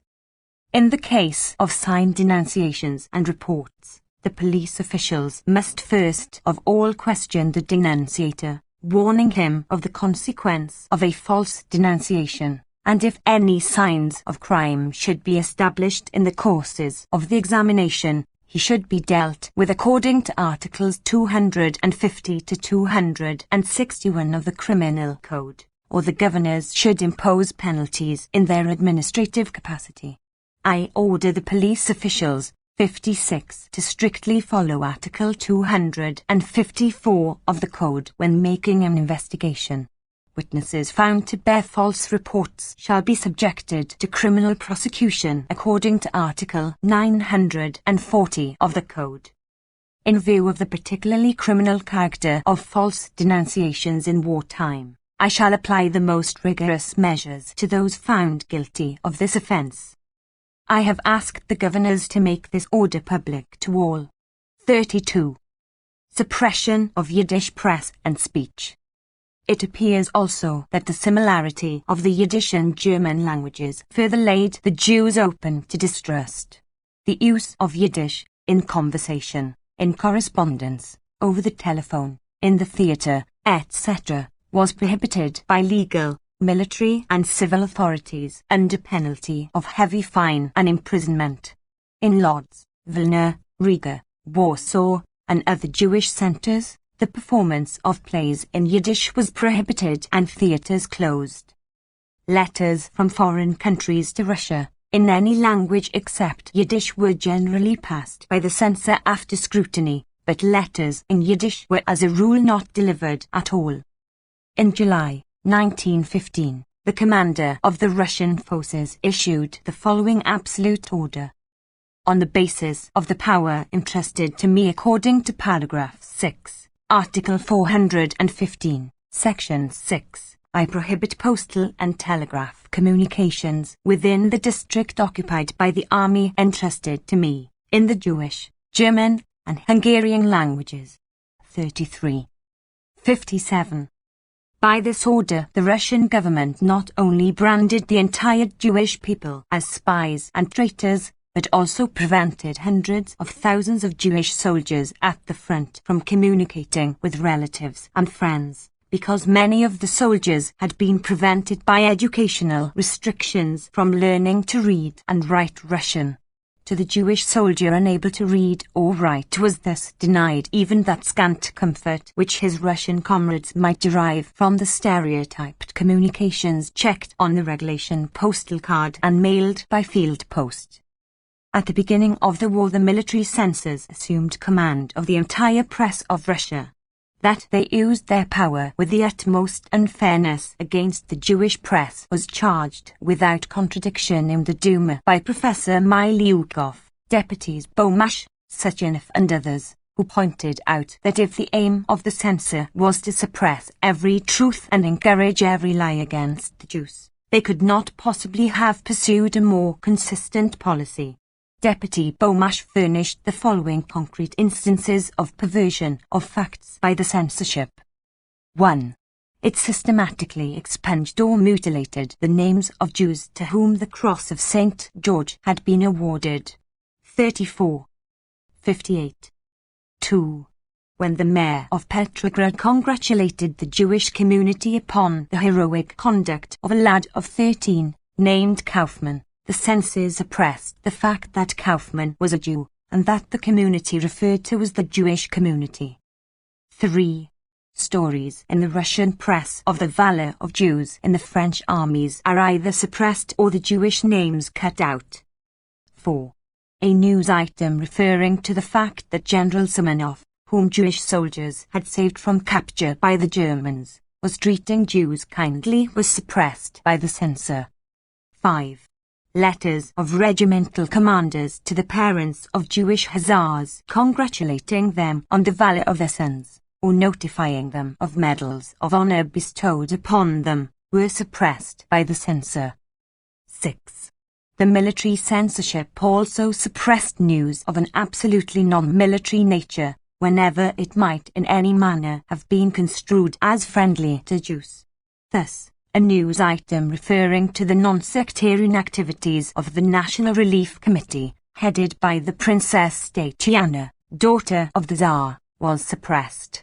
A News 59 item regarding the disapproval of the Council of Ministers of the policy of expelling Jews en masse and of wholesale charges of treachery was also suppressed. 7.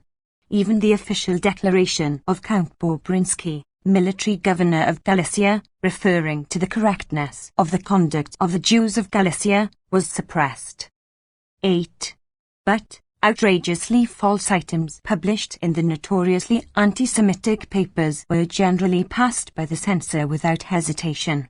The Novovremya, the Ruskoznamya, and other anti-Semitic organs systematically published reports of wholesale Jewish desertions, treachery, spying, etc., without at any time producing an iota of evidence. Thus, Russkoznamir declared that the loyalty of not a single Jewish soldier could be depended upon. The Novovremya declared that the Jews were without exception embittered enemies of the Russian army, and that during the Japanese War 18,000 out of 27,000 soldiers voluntarily surrendered as prisoners to the Japanese. Stories without name, date or place to the effect that small Polish boys warned the Russian soldiers to take nothing from Jews because everything they would furnish was poisoned were passed by the censor and made much of by the press. The notorious Kazi Canard was not only passed by the censor and printed in the official and semi-official press of Russia, but the censors even hinted to that section of the press which hesitated to publish a tale so manifestly absurd that future relations with the censorship might be imperiled if the story were, 60, not given proper publicity. Editors received a continuous stream of circulars forbidding the touching of questions which had absolutely no relation to the war. 9.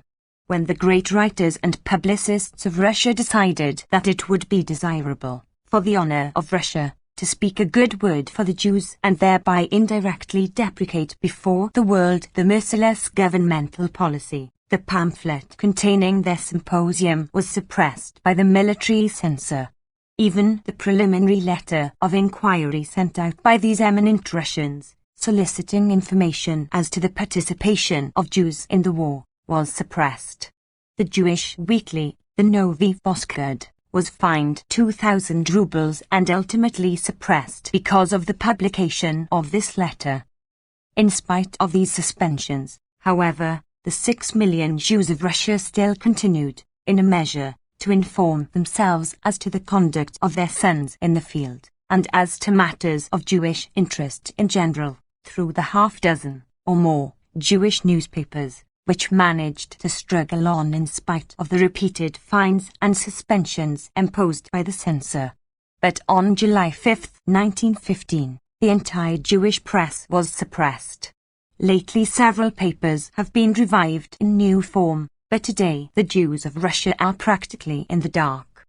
They have no effective means of communicating with one another or with the Russian public. They can neither prevent the instigation of the calumnies nor refute them when spread abroad. They live in a constant state of terror lest some new Kazi slander set the country aflame against them. 61. Wholesale expulsions.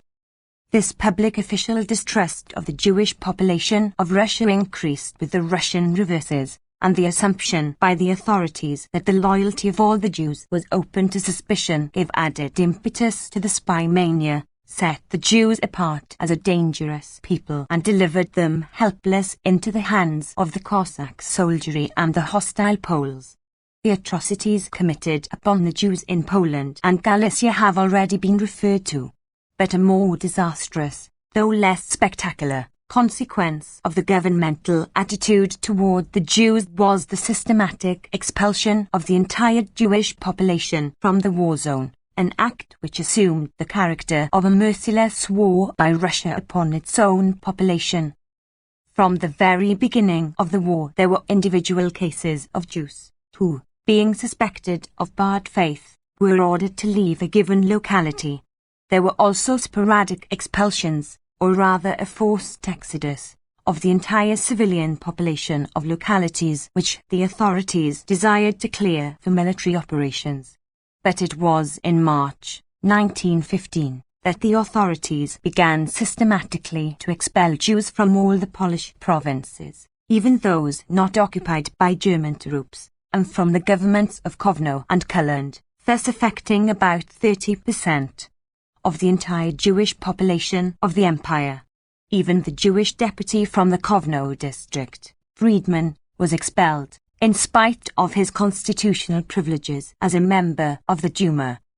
The first sufferers were the Jewish inhabitants of the smaller towns, because these were readily segregated. In a very brief space of time, the region where the Jews constitute over 80% of the population of the 62 small towns was absolutely denuded of Jewish inhabitants.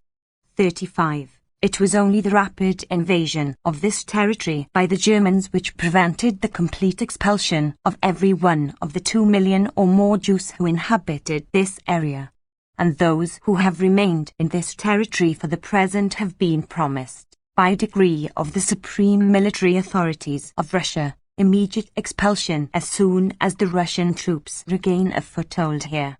36. The enforcement of the expulsion orders was carried out ruthlessly.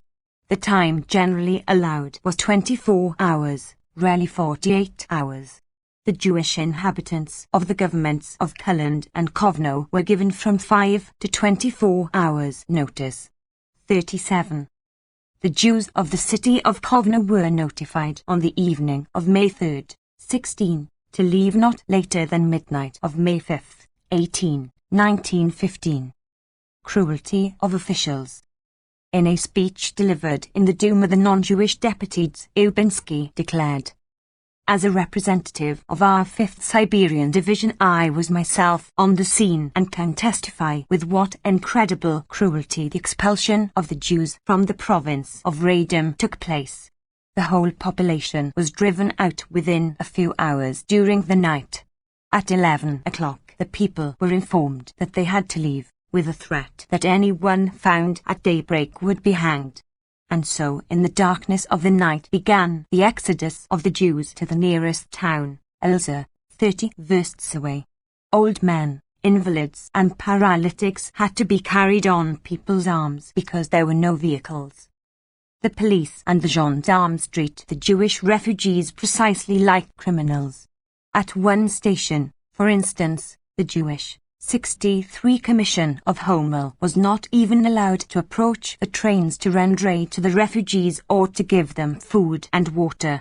In one case, a train which was conveying the victims was completely sealed, and when finally opened, most of the inmates were found half dead, 16 down with scarlet fever and 1 with typhus.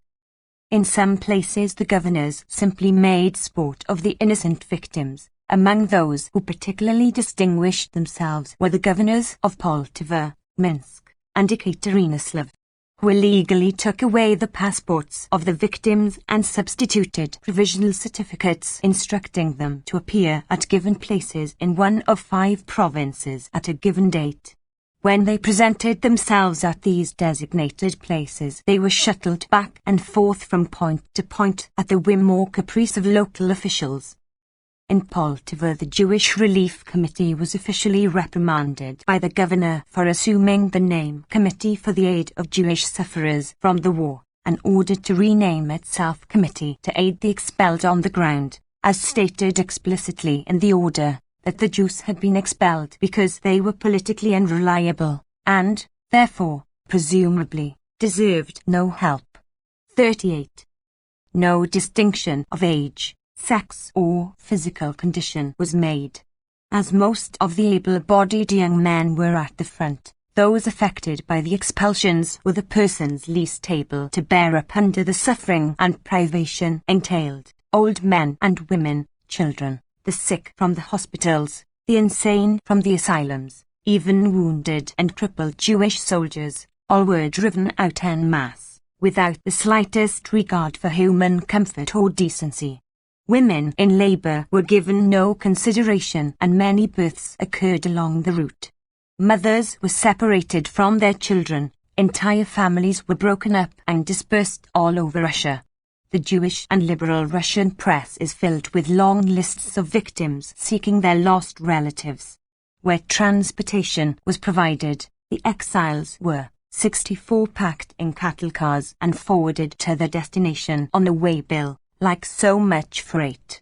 In many places thousands of them were forced for weeks at a time to stay in congested villages which were absolutely unable to afford them roof and shelter, or to sleep in the freight cars or in the open fields. And tens of thousands were forced to tramp weary distances along the open road, or, in the fear of the soldiery, to take to the back roads, the woods and swamps, there to die of hunger and exposure. The total number of Jews who have been expelled to date is unknown. Expulsions are still going on. At the beginning of June, 1915, at the deliberation of the Petrograd Central Committee for the Relief of Jewish War Sufferers, which was participated in by the most prominent provincial committees, it was calculated that the total number of homeless Jews ruined by the expulsion in Poland and the northwestern district is 600,000 at the least. 39. After the Kovno-Kulland expulsions that collected in the Vilna government alone some 200,000 exiles. 40. In Riga there gathered, by May 18th, 31, some 9,600 families or 42,000 persons. 41. Up to August 6, 1915, there collected in the government of Volhynia upwards of 250,000 refugees. 42. Hostages. There is evidence to indicate that the Russian government, overwhelmed by the consequences of the expulsion policy, has suggested to the military authorities there, 65 advisability of repatriating the exiles, but these authorities have refused to consider the suggestion except on condition that the Jews voluntarily give hostages from among their own ranks, these hostages to include the rabbi and other leading Jews. This proposal has been universally rejected by the Jews through their representative in the Duma, Deputy Friedman, in a letter to the President of the Council of Ministers. As a deputy from the province of Kovno, from which I, together with all other Jews, have now been expelled, I consider it my duty to call the attention of Your Excellency to the following. According to the latest decrees of the authorities, the Jews who have been expelled from their homes are to be allowed to return on condition that they give hostages. This monstrous condition, which the government aims to impose upon its own subjects, the Jewish people will never accept. They prefer to wander about homeless and to die of starvation rather than to submit to demands which insult their self-respect as citizens and Jews. They have honestly performed their duty toward their country and will continue to do so to the very end. No sacrifices frighten them and no persecutions will make them swerve from the path of honor.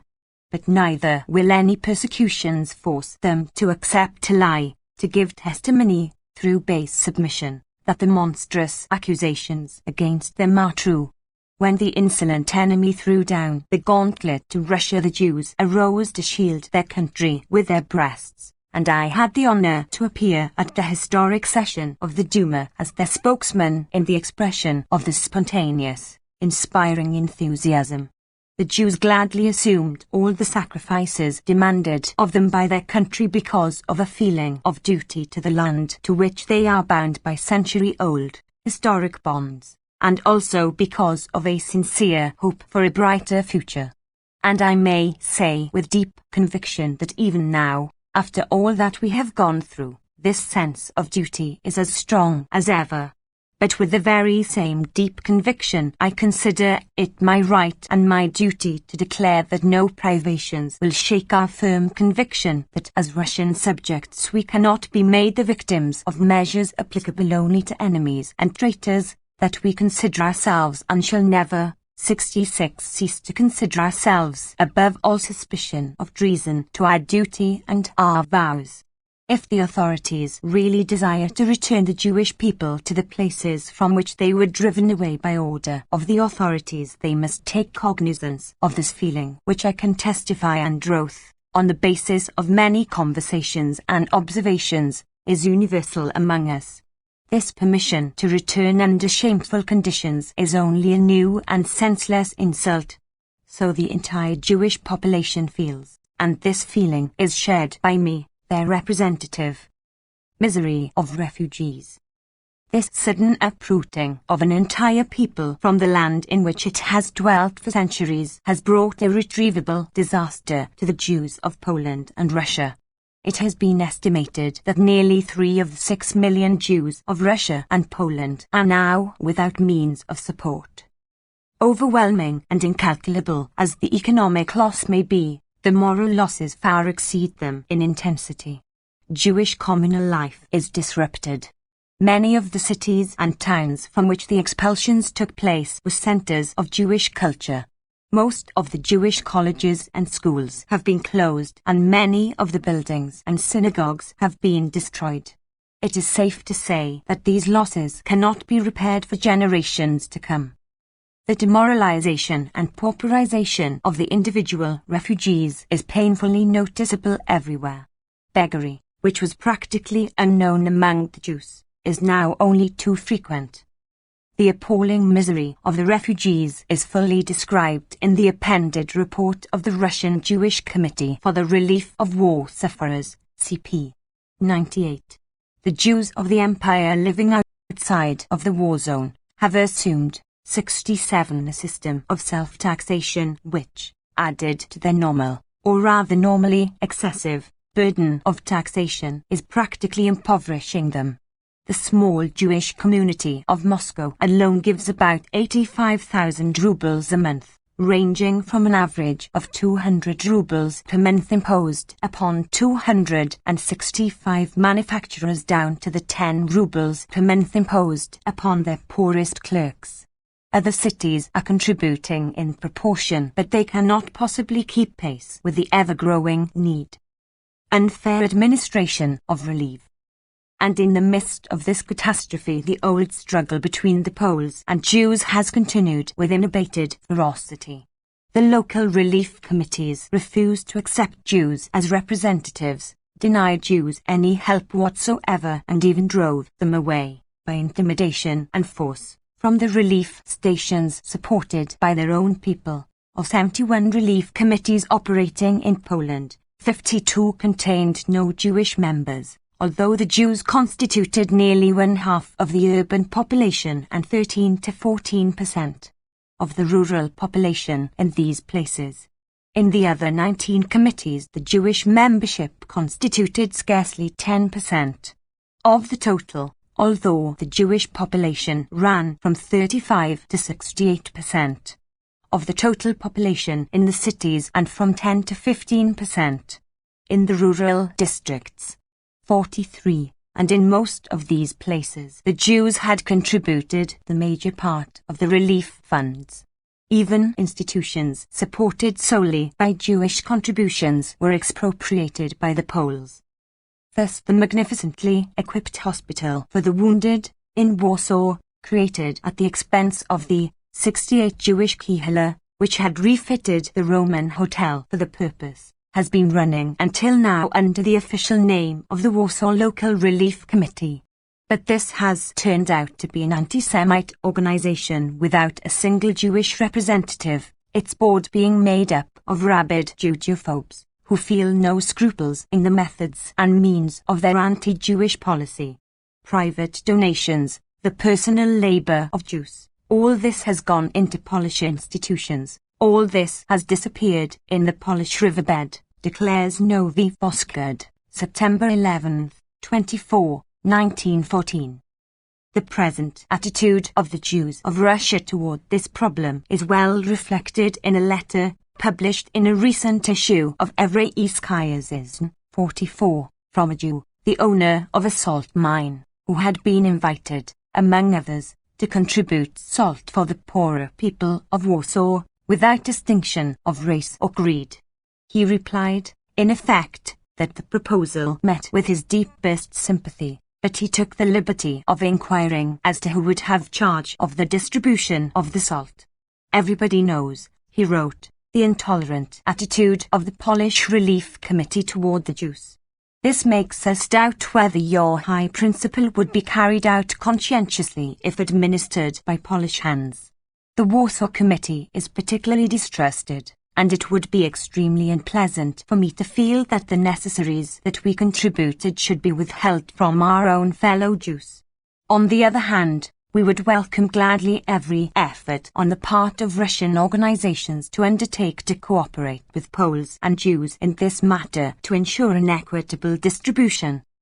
When the Central Citizens Committee of Warsaw was dissolved by the German governor of Poland in 69 September 1915, its accounts showed that it had distributed over 11 million rubles, $5,500,000, since the outbreak of the war. of which the Jews received scarcely 100,000, although they constitute 1/6 of the population, and the funds had been gathered with the express understanding that the distribution be absolutely without discrimination between Poles and Jews. The Liquidation Commission, which disposed of the balance on hand at the time of the dissolution of the Central Committee, some 1,290,000 rubles, allotted it all to Polish institutions. Although there are 300,000 Jews in Warsaw, the majority of them in dire need, not a ruble was offered for their relief. Finally, it must be noted that the occupation of Poland by the German forces has afforded little relief to the Jews, as the scarcity of food in Germany precludes the shipment of any considerable quantities of provisions to ameliorate the distress of the starving Jews of Poland. 70. Protests of liberal Russia. The cruelty of the government's policy toward the Jews has not received the support of the Russian people, as the numerous protests uttered in the Duma, in public assemblies and in the press clearly indicate. When it is remembered that those non-Jews who, in Russia, dare to utter a word in favor of the despised Jews, risk their position and prestige to a degree unparalleled in any other country, the following calendar of protests and manifestos constitutes a body of evidence against the Russian government, which must compel conviction. These protests have been grouped, for convenience, into 4 classes. The voice of the Duma. Early in the session of the Duma, the left groups proposed an interpellation of the government with respect to its illegal acts against the Jews. After some debate, the proposed questions were referred to the Committee on Interpellations, which reported them out on August 30, 1915, in this form. I do the President of the Council of Ministers and the Ministers of the Interior and Justice know of the illegal conduct of their administrative officers with respect to the following. 1. That officers of the prison administration received persons taken by the military authorities as hostages from the local Jewish population of Riga, Prushkov, etc. 2. That the prosecuting attorneys took no steps to obtain the immediate release of these 71 persons, accused of no crime and illegally imprisoned. 3. That the expelled were driven by agents of the police in Wielkoma, Zagary and Shadov into freight cars inadequate for the accommodation of 1/10 of them, and that the remainder, including children, aged men and women, and invalids, were compelled to follow afoot. 4. That the officers of the local governments took no steps to check the repeated robberies by the local population of the property left by the exiles.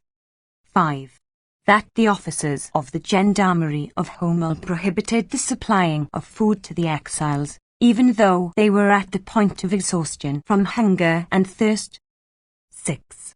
That in Novosibkov individuals who sent telegrams appealing for help were arrested. 7. That the officers of the gendarmerie, with armed threats, refused to admit to sealed cars persons who brought food to the expelled at the station of Bielitsa, on the police railroad. 8.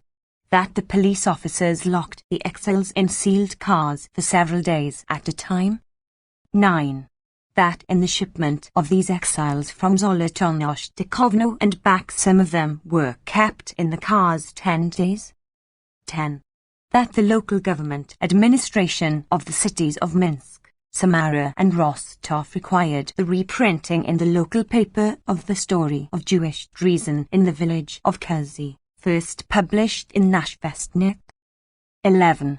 That the local administration of Tashkent ordered prayer for the delivery of the army from the treachery of the Jews.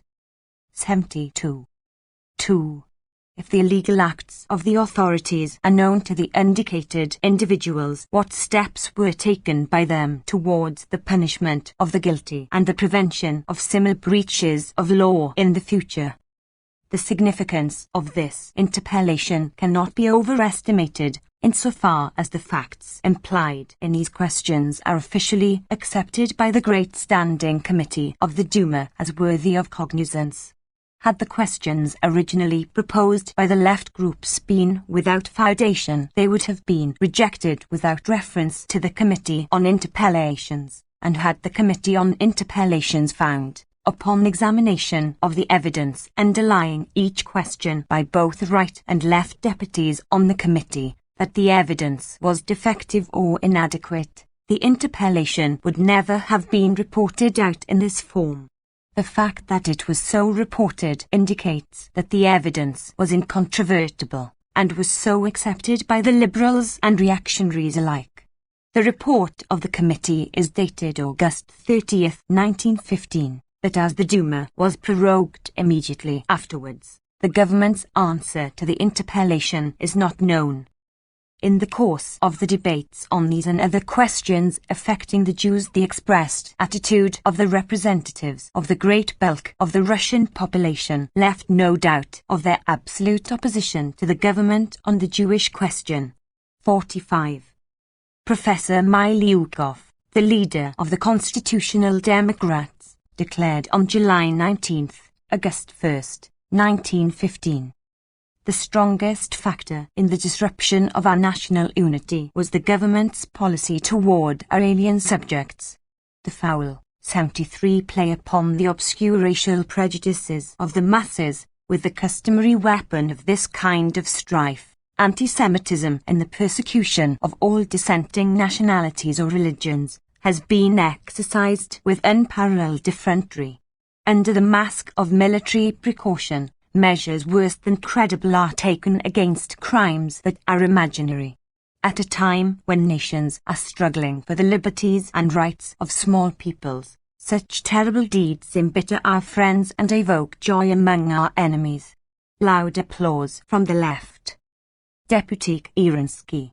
We are fighting this war in a territory occupied by non-Russian nationalities. But did not our government, this very year, cause these peoples to doubt the wisdom of the path they took a year ago, when they linked their destiny with ours? Deputy Chkides.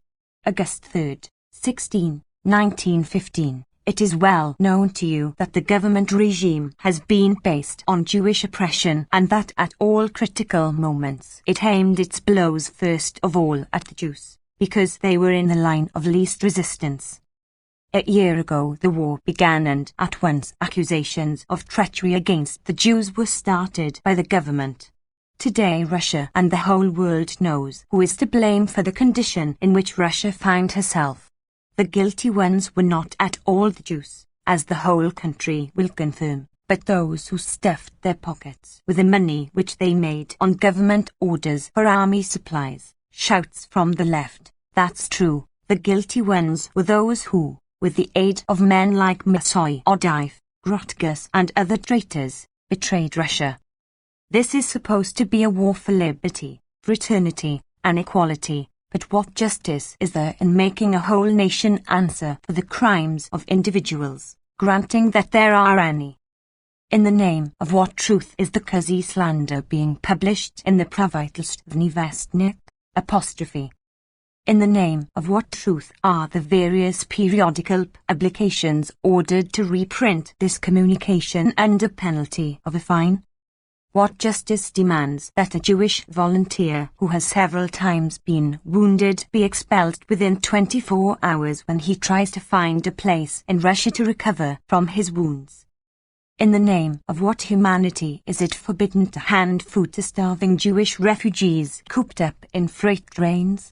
In the name 74 of what brotherhood is one part of the army aroused against the Jewish soldiers who are in the trenches side by side with our own soldiers? We accuse the Germans of breaking the laws of warfare, of using poison gases and mutilating prisoners. Such acts can call forth only indignation and protest. Let these acts be a stain upon the ruling classes of Germany. But, gentlemen, in the name of what laws of humanity are orders issued to the Russian army to drive peaceful Jews ahead of the troops and to expose them to fire? In the name of what laws of humanity are Jewish Russian subjects taken as hostages and put into prisons and tortured and shot? We denounced the Germans for having destroyed Louvain and the Cathedral of Reims. But I ask you, in the name of what ethical or aesthetic principles is a Jewish woman who seeks refuge in the synagogue violated?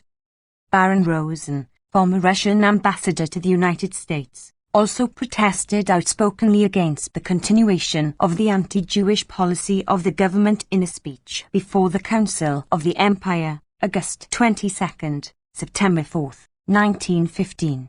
See Appendix, p. 117. Resolutions of Constitutional Democratic Party.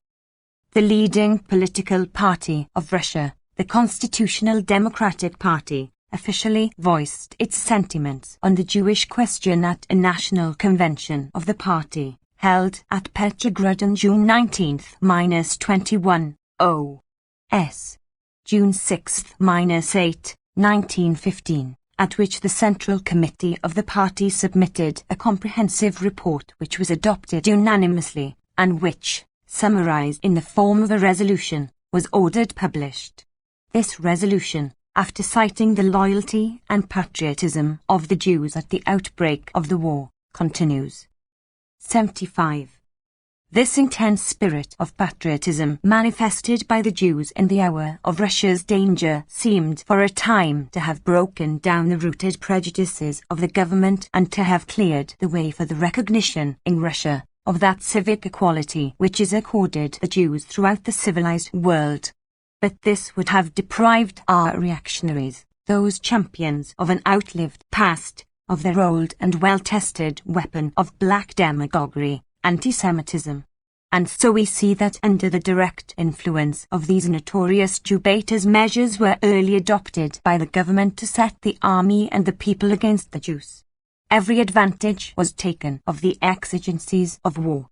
Isolated cases of espionage, likely to occur among the border populations of all nations, were seized upon as a basis for universal accusations and furnished the occasion for the invention of incredible myths and rumors circulated exclusively to the injury of the Jews. The Jews have been held collectively responsible for the acts of individuals among them, a policy which outrages the most elementary sense of justice, a policy which is no longer sanctioned by the laws of any civilized land, a monstrous survival of the remote past. Needless to mention the spread of discord and hatred, the growth of mutual suspicion and distrust among the races inhabiting Russia, which must of necessity follow such a policy. Not only in the name of brotherhood, not only in the name of that harmony so necessary where different nationalities are fated to live under the shelter of a common government, not 76 only for the sake of keeping alive among the Jewish people, now being driven to despair, some hope of a brighter future, and some faith in that progress of which they have ever been the valiant champions, but also for the sake of the attainment of that ideal of the Russian people, the elevation of our beloved fatherland to the status of a truly enlightened empire, must we offer united opposition against the forces of reaction. Our adversaries hope to continue, even after the war, to use the poisoned weapon of primitive race hatred which they have used until now. It is our task to demonstrate to the masses of the people that they are again being duped, that their base passions are now being aroused in order to distract their attention from their own vital interests.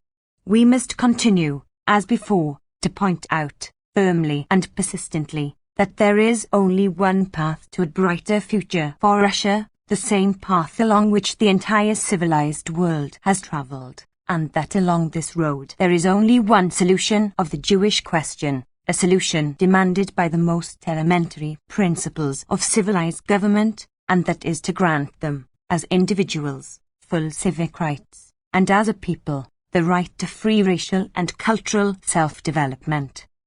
A striking incident occurred during the debate upon this resolution.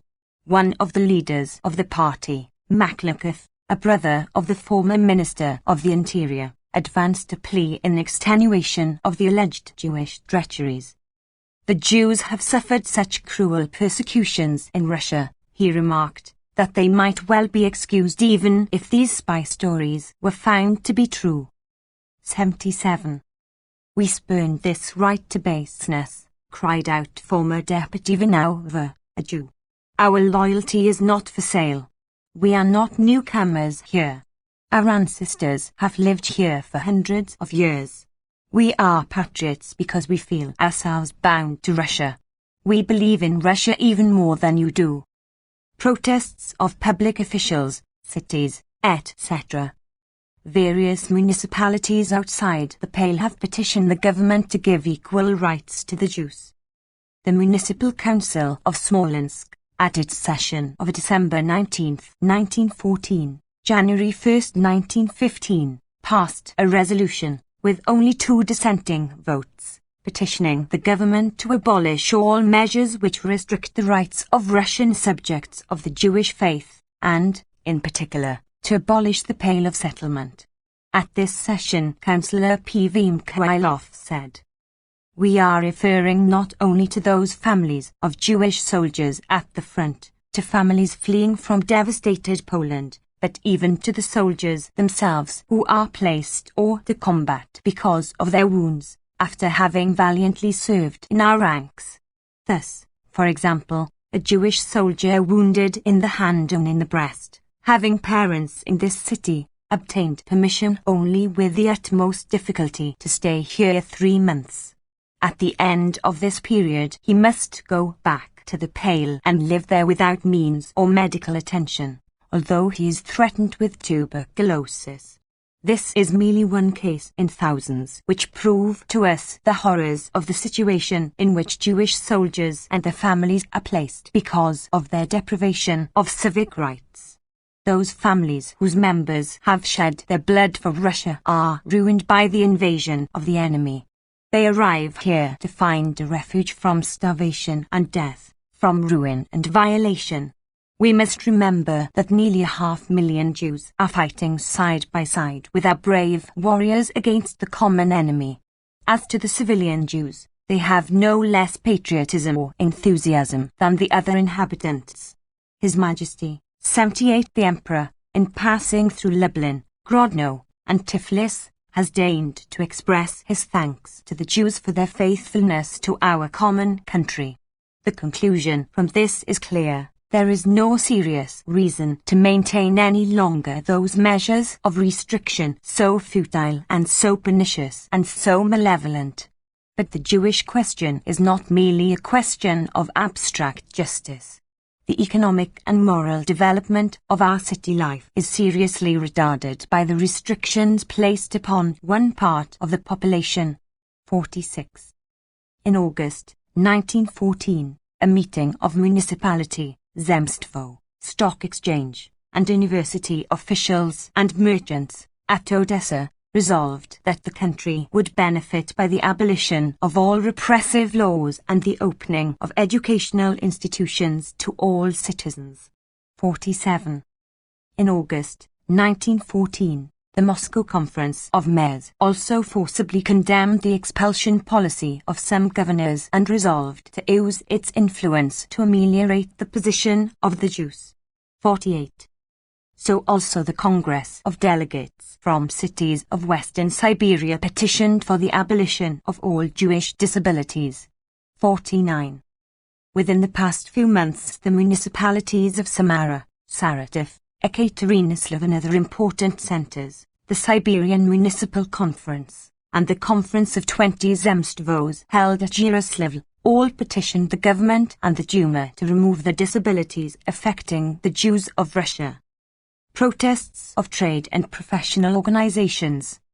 The Military-Industrial Committee, organized in May 1915 to integrate the economic resources of the country on a war basis, met on August 25, 1915, and condemned 79 the incompetence of the government openly. In his presidential address, P.P. Ryabushinsky deplored the tardiness of the government in calling upon the social forces of the country.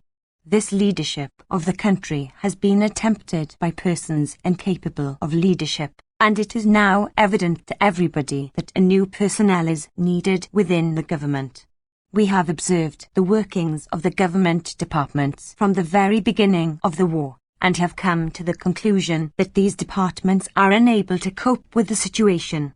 The supply of war material is altogether unorganized, as the army well knows. The government will from now on transfer to us more and more of its functions. But the longer this is deferred, the less benefit will result. This work cannot be done through a poorly organized government. The state is a huge business enterprise, whose parts must work harmoniously. The war has now changed from a struggle of will and spirit into a struggle of machinery. Therefore, the persons entrusted with the defense of the country must know the country. It cannot be denied that Russia is at the present moment facing a great danger, and we fear that the time may come when our courage will sink. Censored. Our army is suffering heroically. Censored. We know that after a while, with the war continuing in the same poor fashion as at present, the government will be ready to meet us halfway. But we also know by experience that it will then be too late, and even the very best man called by the government will be unable to accomplish anything. This address was met with thunderous applause. Another speaker, Professor E.L. Zubashov, referring to the Jews, declared that the sons of the Jewish nation 80 are now fighting side by side with the Russians for their country. Unfortunately, this country has until now been only a stepmother to them. Let us express the hope that it may now become a mother to them. He therefore proposed a resolution favoring the abolition of all restrictive laws against the Jews. His proposal was met with prolonged applause and was accepted by the convention. 50. At a meeting of the Free Economic Society, the foremost economic organization of Russia, on January 16, 1915, the following resolution was adopted unanimously.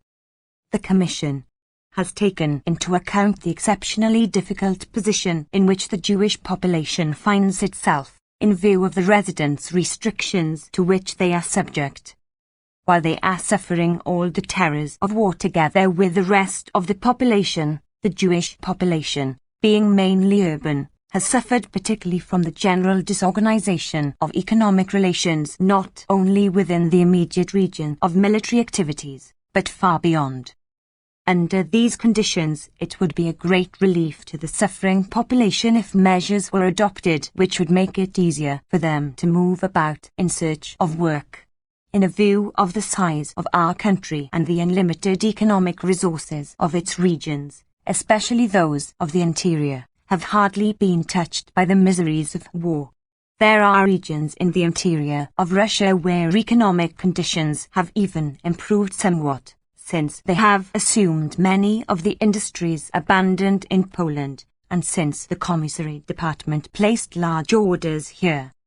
At the same time, the Jewish population is even at this exceptional time artificially confined to the cities of Poland and the western provinces by force of existing legal limitations, which increases the hardships of war for them. If in time of peace these restrictions, which are economically harmful and morally degrading, are recognized as a relic of barbarism that must be abolished, it 81 is all the more difficult to reconcile ourselves with them at the present time, when hundreds and thousands of Jews serve under the Russian banners on the battlefield. In view of these facts, the Commission has decided to request the Council of the Free Economic Society to communicate with the government and members of the society who are members of the legislative bodies, to immediately stop the functioning of all restrictive laws relating to the settlement rights of Jews, and to abolish them immediately and permanently by legislative enactment. 51. Numerous commercial and technical associations have passed resolutions declaring that the main cause of Russia's economic backwardness lay in the restrictions placed upon Jews, and that the sole means of combating German predominance over Russian industry and trade is through the abolition of these restrictions. Among these organizations are the National Grain, Lumber, Fur and Gold Trades, the Chambers of Commerce of Moscow, Petrograd and the leading cities of Russia and Siberia, the National Congress of Bourses, the Russo-American Chamber of Commerce, etc. Practically every national convention of every industry has petitioned the government to liberate the economic talents of the Jews by the removal of all legal restrictions. Protests of Russian writers and publicists. Just as the commercial and industrial elements of Russia demand equality for the Jews on economic grounds, so the intellectual elements of Russia demand it on broad human grounds. The Great Manifesto issued at the beginning of the war by 225 of the leading publicists and writers of Russia declares 82. Russia, in the present Great War, is straining all her physical and intellectual forces to an extraordinary degree. All the peoples of Russia are taking part in the war, sharing equally in all the labors. We believe that the blood of the fighters is not being shed in vain. We believe that after having borne the horrors of the war, the population will return with increased energy to the work of building for a better and brighter future. This we believe, and we hope that the relations between the different peoples that inhabit Russia will be built up in the future on the eternal foundations of wisdom and justice. But at this moment, so important in history, we see with sorrow and consternation that to the sufferings of one of the nationalities inhabiting Russia new distress and new vexations are added. The limitation of the right of education is now felt with particular pain by the Jewish youth. As the western frontiers are closed, the usual exodus to the foreign schools is checked, while in Russia itself the percentage limitations against the Jews in the schools are maintained in force. The Jews of the destroyed towns have no right to leave the pale of settlement, a measure which often leads to a disintegration and a division of members of families, wives and children of wounded soldiers not being allowed to visit their husbands and fathers, and being at the same time exposed to all sorts of chicanery.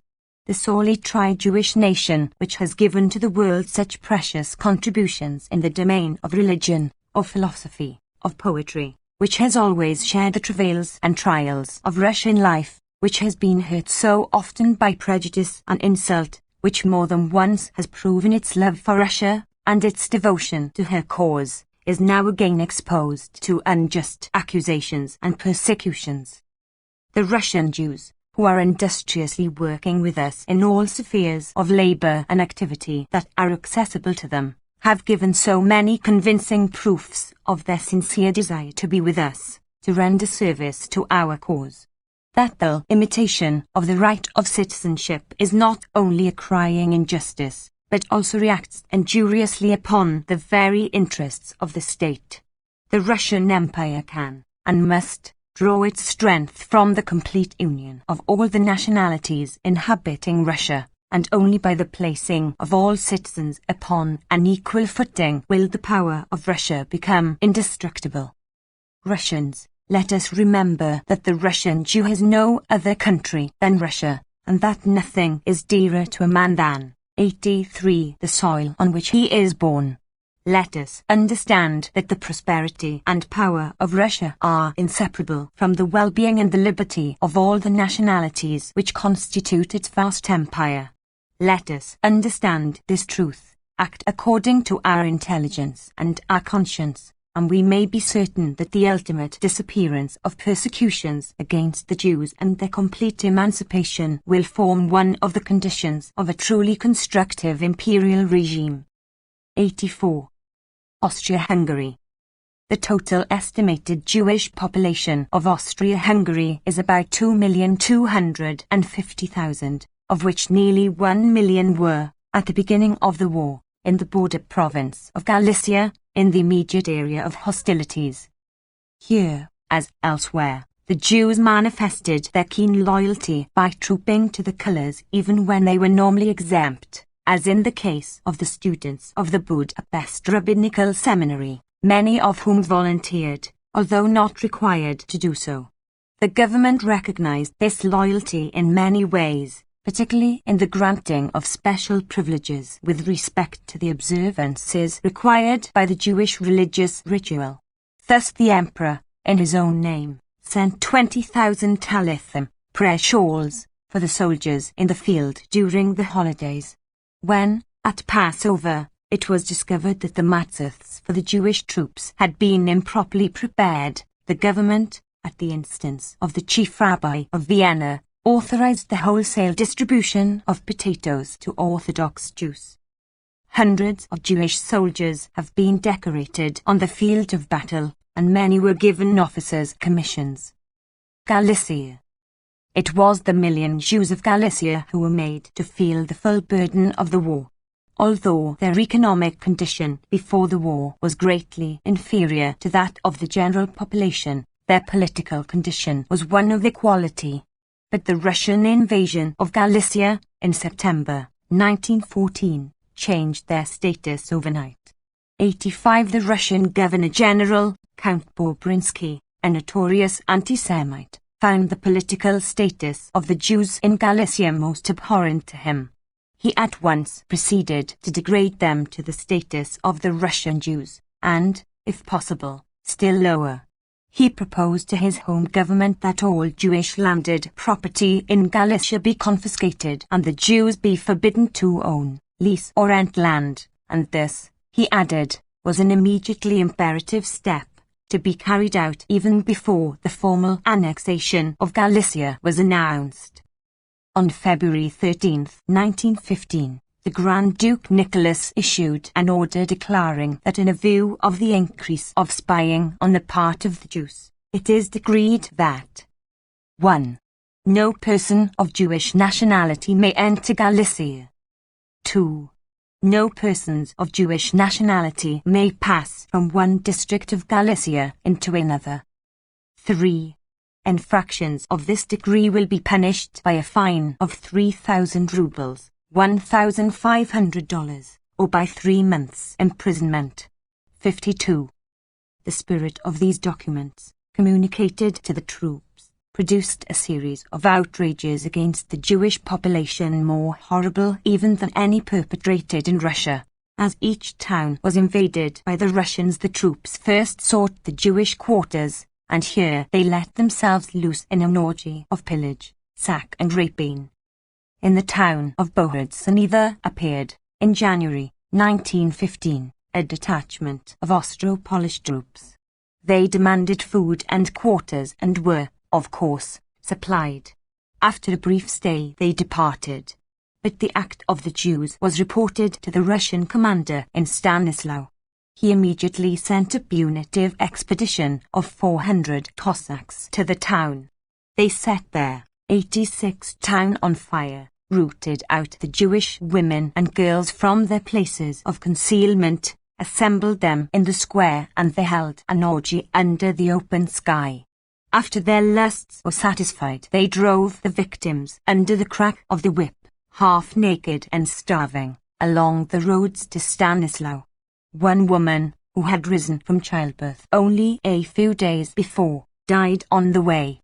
One of the physicians of Stanislaw, Dr. B., testifies that he alone treated 10 cases of women and girls who had been violated. 53. In Szczecin, Galicia, the Russian soldiers caught one Jacob Missile, a town councillor, poured oil over him and burned him alive. 54.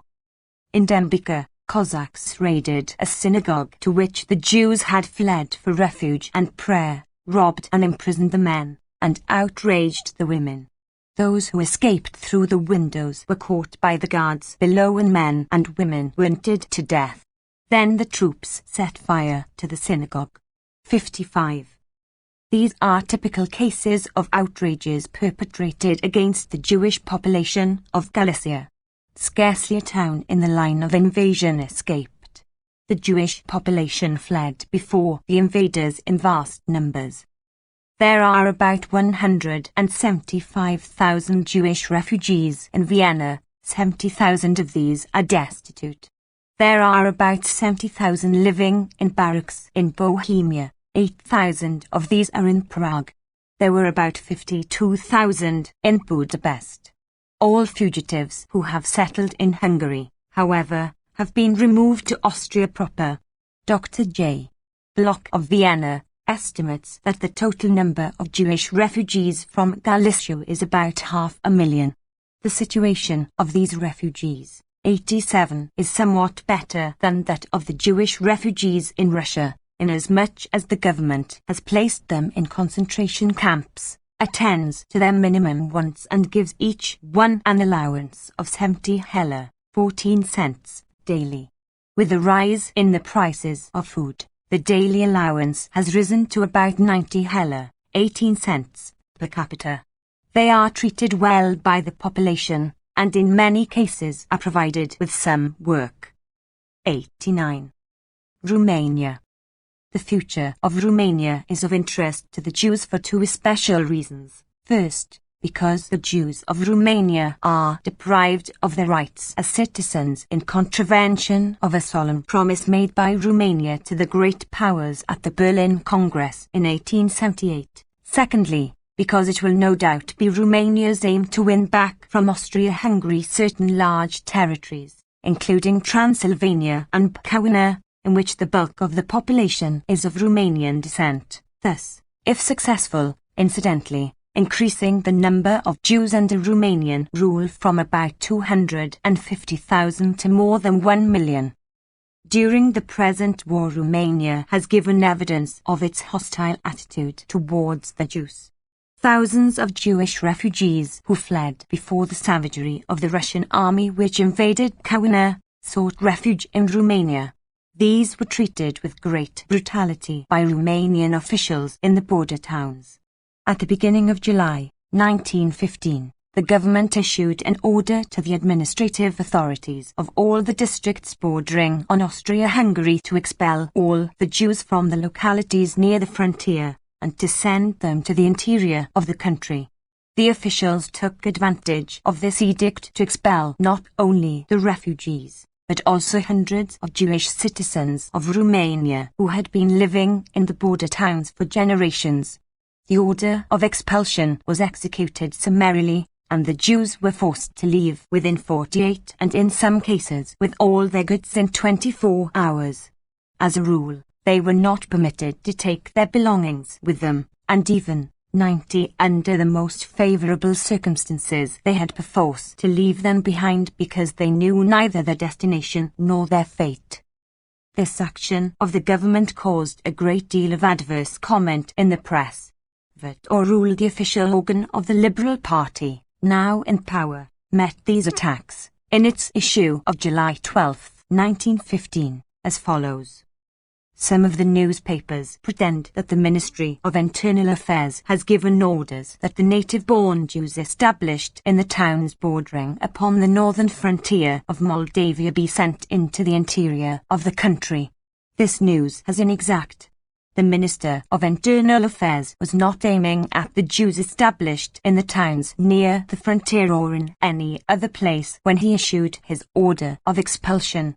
The order given by the Minister of Internal Affairs concerns only the alien subjects of a foreign country, and the native-born Jews who, though not living in frontier towns, go there on business, acting as serial brokers.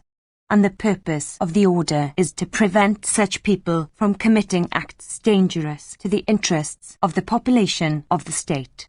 The peaceful Jewish population living near the frontier is not the object of any hounding, as the irresponsible newspapers would have it. The Bucharest Tadeva Truth, an independent organ, and one of the two newspapers in Bucharest which sympathize with the Jews, replied. In answer to the attacks of the government organ upon the irresponsible newspapers, we are in a position to publish a list of the peaceful Jewish population which has been the subject of the most terrible persecutions by the authorities. We can give the names of the reserves, mobilized at the very moment, whose children have been driven from their homes. It is possible that the Minister of Internal Affairs did not mean to aim, as the official organ says, at the Jews. If the minister is innocent of the charge, we would like to know what punishment to inflict upon his subordinates who willfully misrepresented his order. But it is not we who are irresponsible. It is the government that tries to mislead the public with ambiguous statements. It says that the order referred only to the brokers, who may commit dangerous 91 acts. We know that the law punishes crimes and delinquencies which have been committed, but does not anticipate crimes that may be committed. Then again, the law provides strict punishment for each delinquency and not a general and preventive punishment, such as deportation. Why is it that those who have committed the infraction have not been arrested and peaceful people are being punished instead? Even the government recognizes that this preventive punishment is applied to the alien and such Jews as are only doing business though not living in those places. It means that the suspicion rests equally upon the alien and the Romanian Jew, because the Jew, although not an alien, is of another religion. The suspicion then falls upon all the native-born Jews. Thus we see that even if the official organ's public interpretation of the law be correct, it is still the Jews who will suffer. But we cannot accept the explanation. It is false. It is an absolute fact that not transient traders but people who are innocent, who are paying taxes in those localities, have been expelled. It is idle to speculate as to what Romania may do if she becomes involved in the war. But it is well to consider whether, if she does not become involved, it will be possible to bring to the attention of the belligerent powers at a future peace conference the question of the status of the Jews of Romania. These are in the anomalous position of people virtually without a country. They are subjects of Romania, pay taxes and support the government.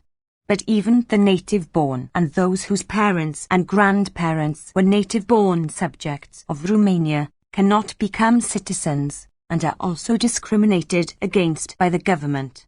In this respect, Romania may be called Little Russia. The situation of Romania as a nation is exceptional. She was made an independent country by the European powers, meeting at the Congress of Berlin after the Russo-Turkish War of 1877-8, in a treaty which was, 92, then signed by all the great powers of Europe. The following articles were inserted. The high contracting parties recognize the independence of Romania, subject to the conditions set forth in the two following articles.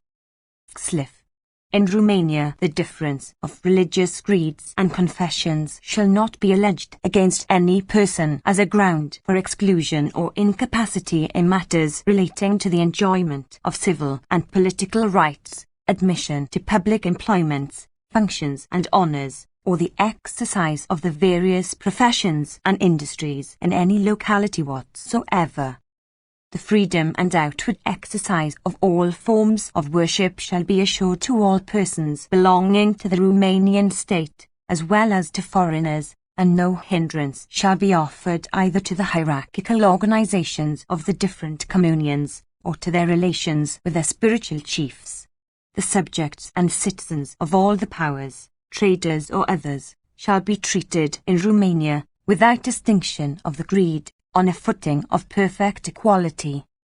Romania having become an independent nation upon its recognition by these powers, and upon the conditions set forth in the Treaty of Berlin, it may be possible at the conclusion of the war that the violations of this treaty on the part of the Romanian government may be considered by the powers whose honour is thus flaunted by an open violation of a treaty to which they solemnly became parties. 93. Palestine. The Jews of Palestine were among the earliest victims of the war.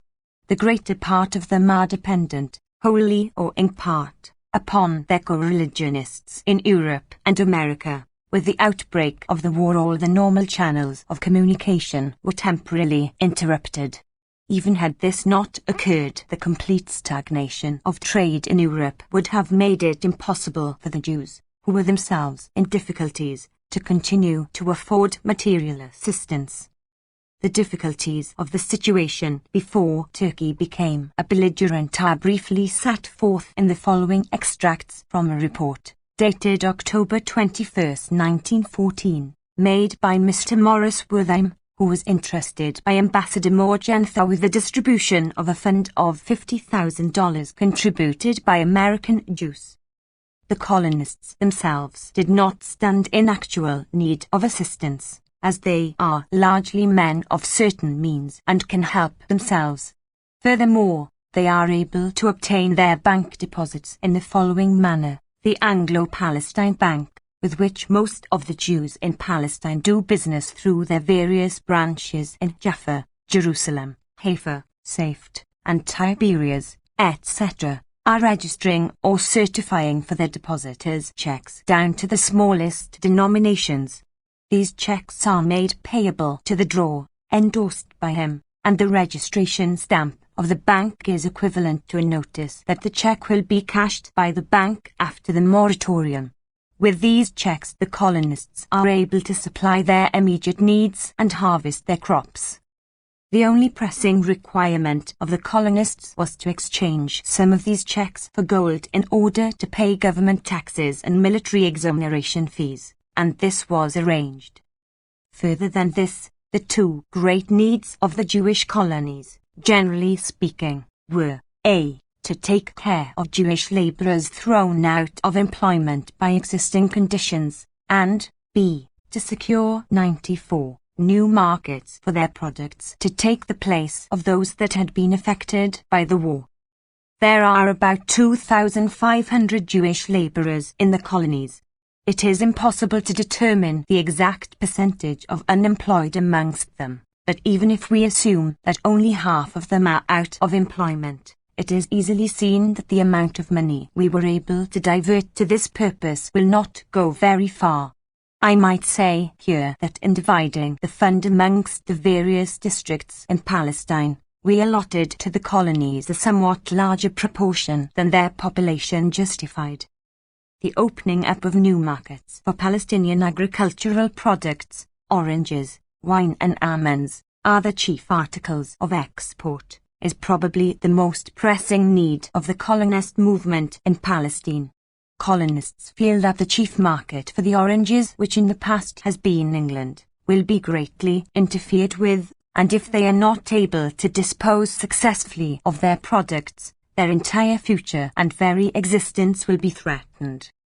The situation in the larger centres of population is very bad.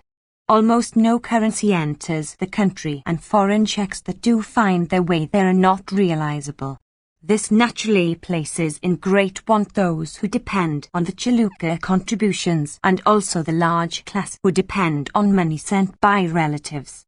Furthermore, the industries of manufacture of antiques and souvenirs are completely stopped, owing to want of customers, and there is no money to conduct industries such as building, carpentering, tailoring and shoemaking, in which large numbers of Jews are employed.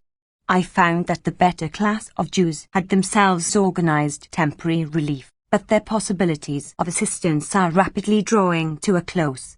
People who had, a few weeks before my visit, contributed to the maintenance of soup kitchens, stood in need themselves upon my arrival. One Jewish hospital had already closed. The food situation in Palestine was precarious, for while prices had not risen to any large extent, yet the source of supply was limited. The introduction of wheat from the east of the Jordan had been prohibited by the government, which restriction through the efforts of the ambassador we have endeavoured to have lifted. In order to guard against possible shortage of food and also to offer food at the cheapest possible price, our committee will purchase from time to time as large quantities of food as it can, have bread baked itself, and will sell same at cost, or possibly a little less. 95. When Turkey entered the war as an ally of Germany and Austria-Hungary, the situation of the 50,000 Russian Jews, who constituted half of the Jewish population of Palestine, became precarious. As nationals of an enemy country, they became liable to any restrictions or deprivation of rights which military necessity or international animosity might dictate. Thus these thousands of Jews were to suffer because they technically bore the nationality of a country which had virtually exiled them. Upon the intervention of the German and American embassies, however, the Ottoman government made special concessions to these Jews. several weeks' time was allowed for those who so desired to become Turkish subjects by naturalization. Upon the expiration of this period, those who had not availed themselves of this offer were ordered to leave. About 600 were forcibly expelled and about 7,000 others left voluntarily. Most of the fugitives took refuge in Egypt, whence a number emigrated to the United States. In the spring of 1915, however, the Council of Ministers decided that the deportations be discontinued. The difficulties of the economic situation of the Jewish population were further increased by Turkey's entrance in the war.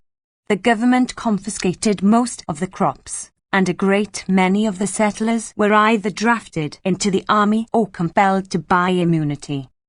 In March 1915, the American Jewish Relief Committee and the Provisional Zionist Committee were enabled, through the courtesy of the United States government, to send a food ship to Palestine. Although considerable portions of these supplies were diverted by the Turkish government into non-Jewish channels, the food question was to a great extent solved, and conditions, 96, have been steadily improving. The present situation is briefly described in the following extracts from a report of the Provisional Executive Committee for General Zionist Affairs, dated August 10, 1915. The economic situation has also shown some improvement. The arrival of the relief food ship Vulcan has been partly responsible for this result. After considerable discussion with the government authorities, the following ratio of distribution has been agreed upon: 55% for the Jews, 26% for the Mohammedans, and 19% from the Christians. The sending of the relief ship has had the important effect of lowering considerably the prices of food. The gathering of the harvest is now in full swing. The crops are satisfactory, especially in Galicia, which is principally a corn-growing country. Our farms, in particular, have proved an important factor in the present crisis by supplying the colonies and cities with grain at reasonable prices. There is reason to believe that Palestine will now be able to hold its own in the matter of food, without depending on further shipments from America. There is still some shortage felt in sugar and in some less important groceries, of which small quantities may still be procured from Egypt. The economic prospects would be considerably brighter were it not for the locust which has swept over Palestine in large numbers. In corn-growing Galicia, the danger is less palpable than elsewhere where plantations are the principal feature of agriculture. The fight against the plague has been taken up energetically and systematically. The danger of a shortage in grain was another problem that needed careful consideration. While in normal times Palestine is in a position to export grain abroad, the outbreak of the war, owing to the heavy requisitions of the government and the difficult communications with the north of Palestine and the Oran, the granaries of the country, brought an alarming situation. To deal with it, a special committee was organized. A number of well-to-do Jews bought up quantities of grain and had them milled, offering the flour to the public at cheap prices. In this way, the danger threatening the population from unscrupulous speculators was averted and the prices were kept down.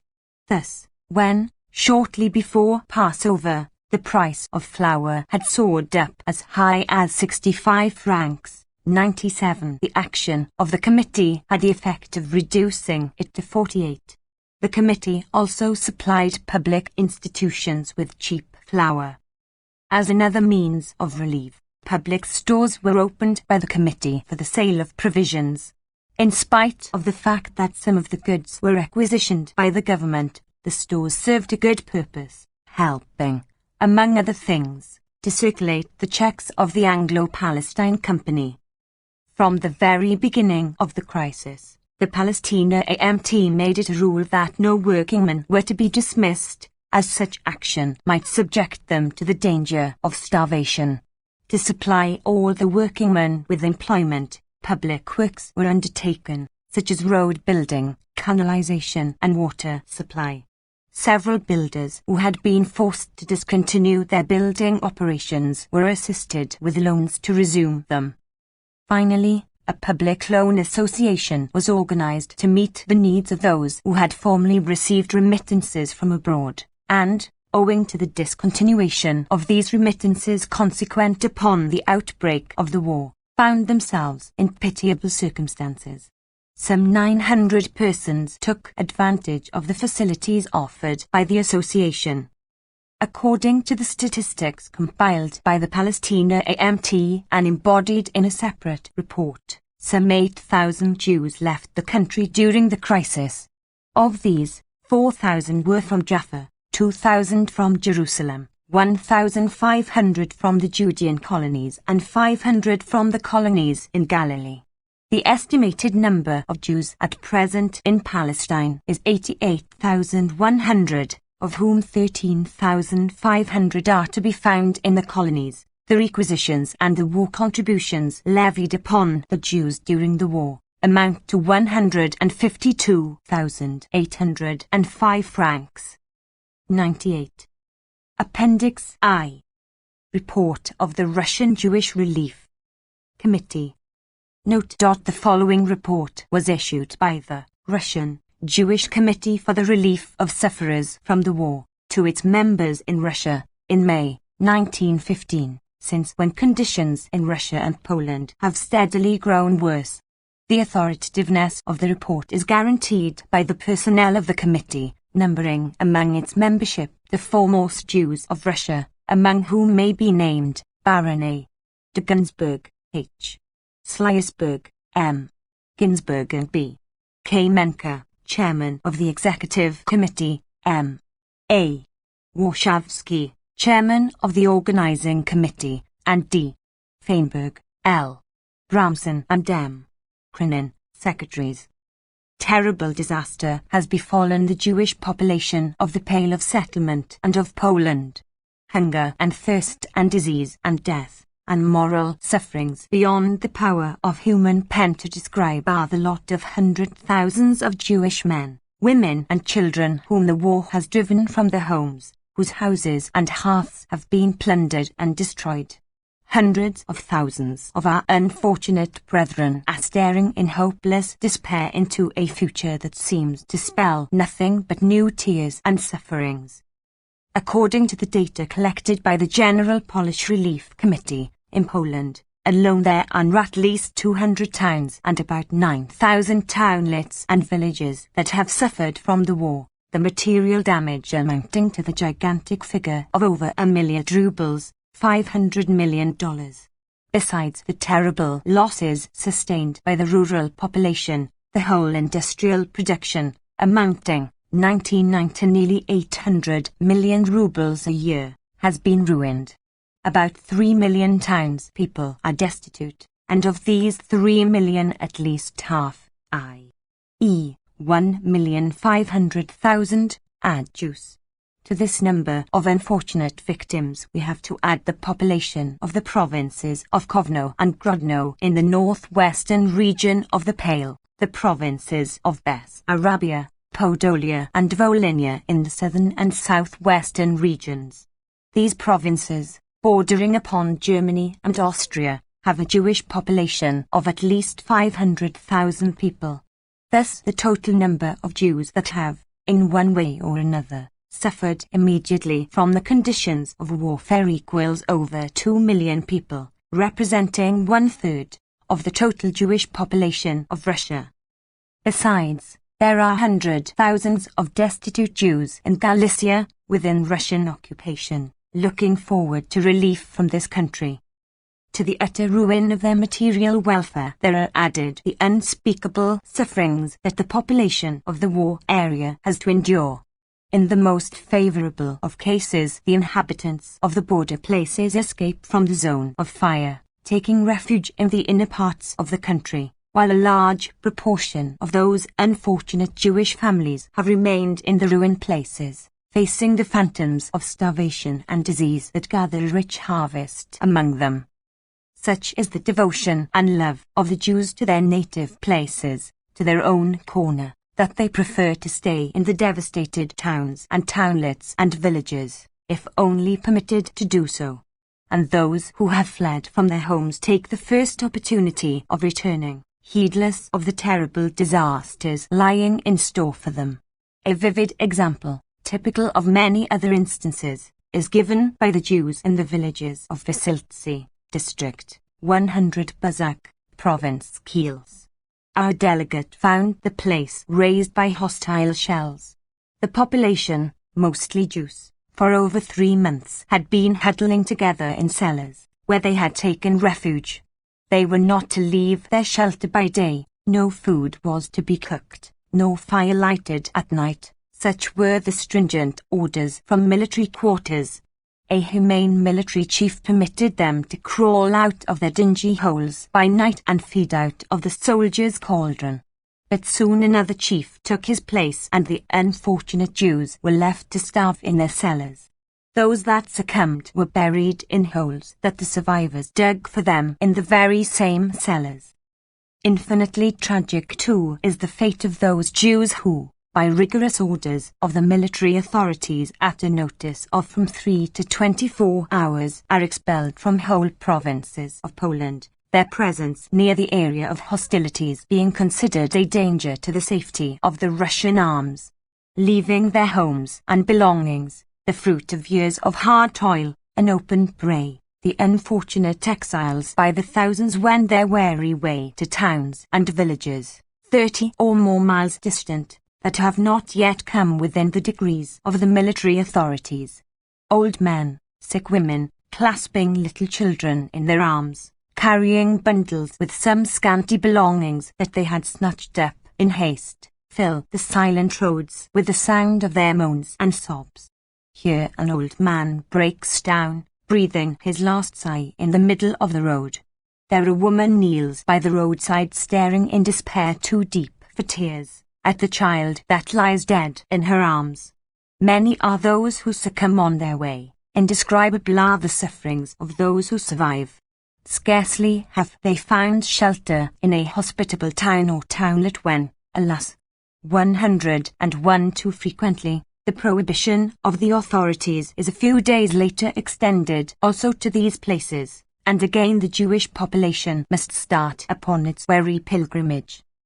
The total number of refugees from the war zone and of exiles can scarcely be calculated with precision because large numbers have made their way to numerous small townlets throughout the Pale, thus frustrating systematic registration, while, at the same time, the progress of the war tends to swell the host of refugees daily.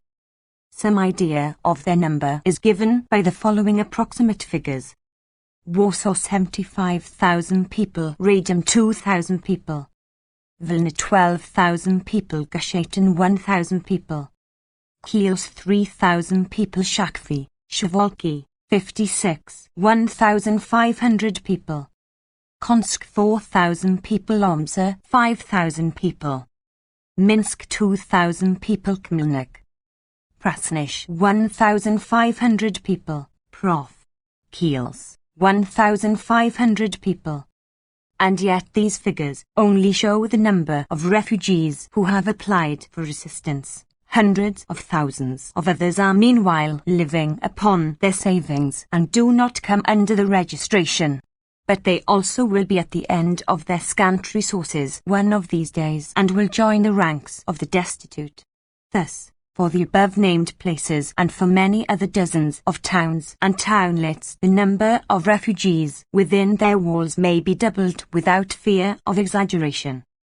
While numerous towns and townlets have, in generous hospitality, opened their gates to the unfortunate refugees and exiles from the war area, the native Jewish population of these places is itself suffering a severe economic crisis. An acute attack of unemployment, which as a matter 102 of fact, is further intensified by the influx of refugees eager to offer their services for the smallest remuneration. Thus poverty and misery are growing in these places too, the burden of relief becoming too heavy for the local community to bear. We have already stated that the industrial life of Poland and in a large part of the Pale has been laid waste as a consequence of the war.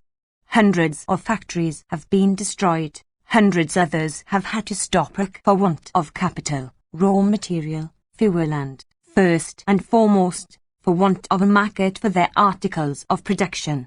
Many thousands of workmen who were formerly employed by these factories have remained without bread. Whole branches of trade have been shattered, burying the welfare of the artisans under their ruins. The tailors, weavers, bootmakers, builders, trades, normally sustaining a large percentage of Jews in Poland and in the Pale, are dead. The artisans are left to starve, unless something can be done to save them. Commercial life also has been laid waste. The merchants, great and small, are ruined. Hundreds of merchants' clerks are thrown out of work and have to apply to public charity. There is yet another class of sufferers whose wants and needs have to be attended to. About 300,000 Jews are fighting in the ranks of the Russian army. Their mothers, wives and children are receiving but scanty support, about 2 rubles a head, from the government. About half of them, however, are not getting any government aid at all, their marriages, although legally solemnized, not having been entered in the official marriage registers. It is a well-known fact that the uneducated Jews of Poland and in the Pale frequently omit to have 103 their marriages registered, failing to realize the full importance of this formality, rent and food having become considerably dearer with the outbreak of the war. The soldiers' families often suffer acute want, which necessitates immediate help lest these people become charges on their community.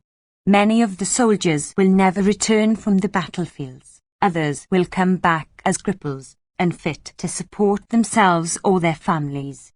They will all want support of some kind or another. It is a boundless sea of troubles that has to be coped with, and the full weight of the task is falling upon Jewish shoulders. The gulf dividing the bulk of Russian society from Jewish life and needs and sorrows has not been bridged over by the horrors of war.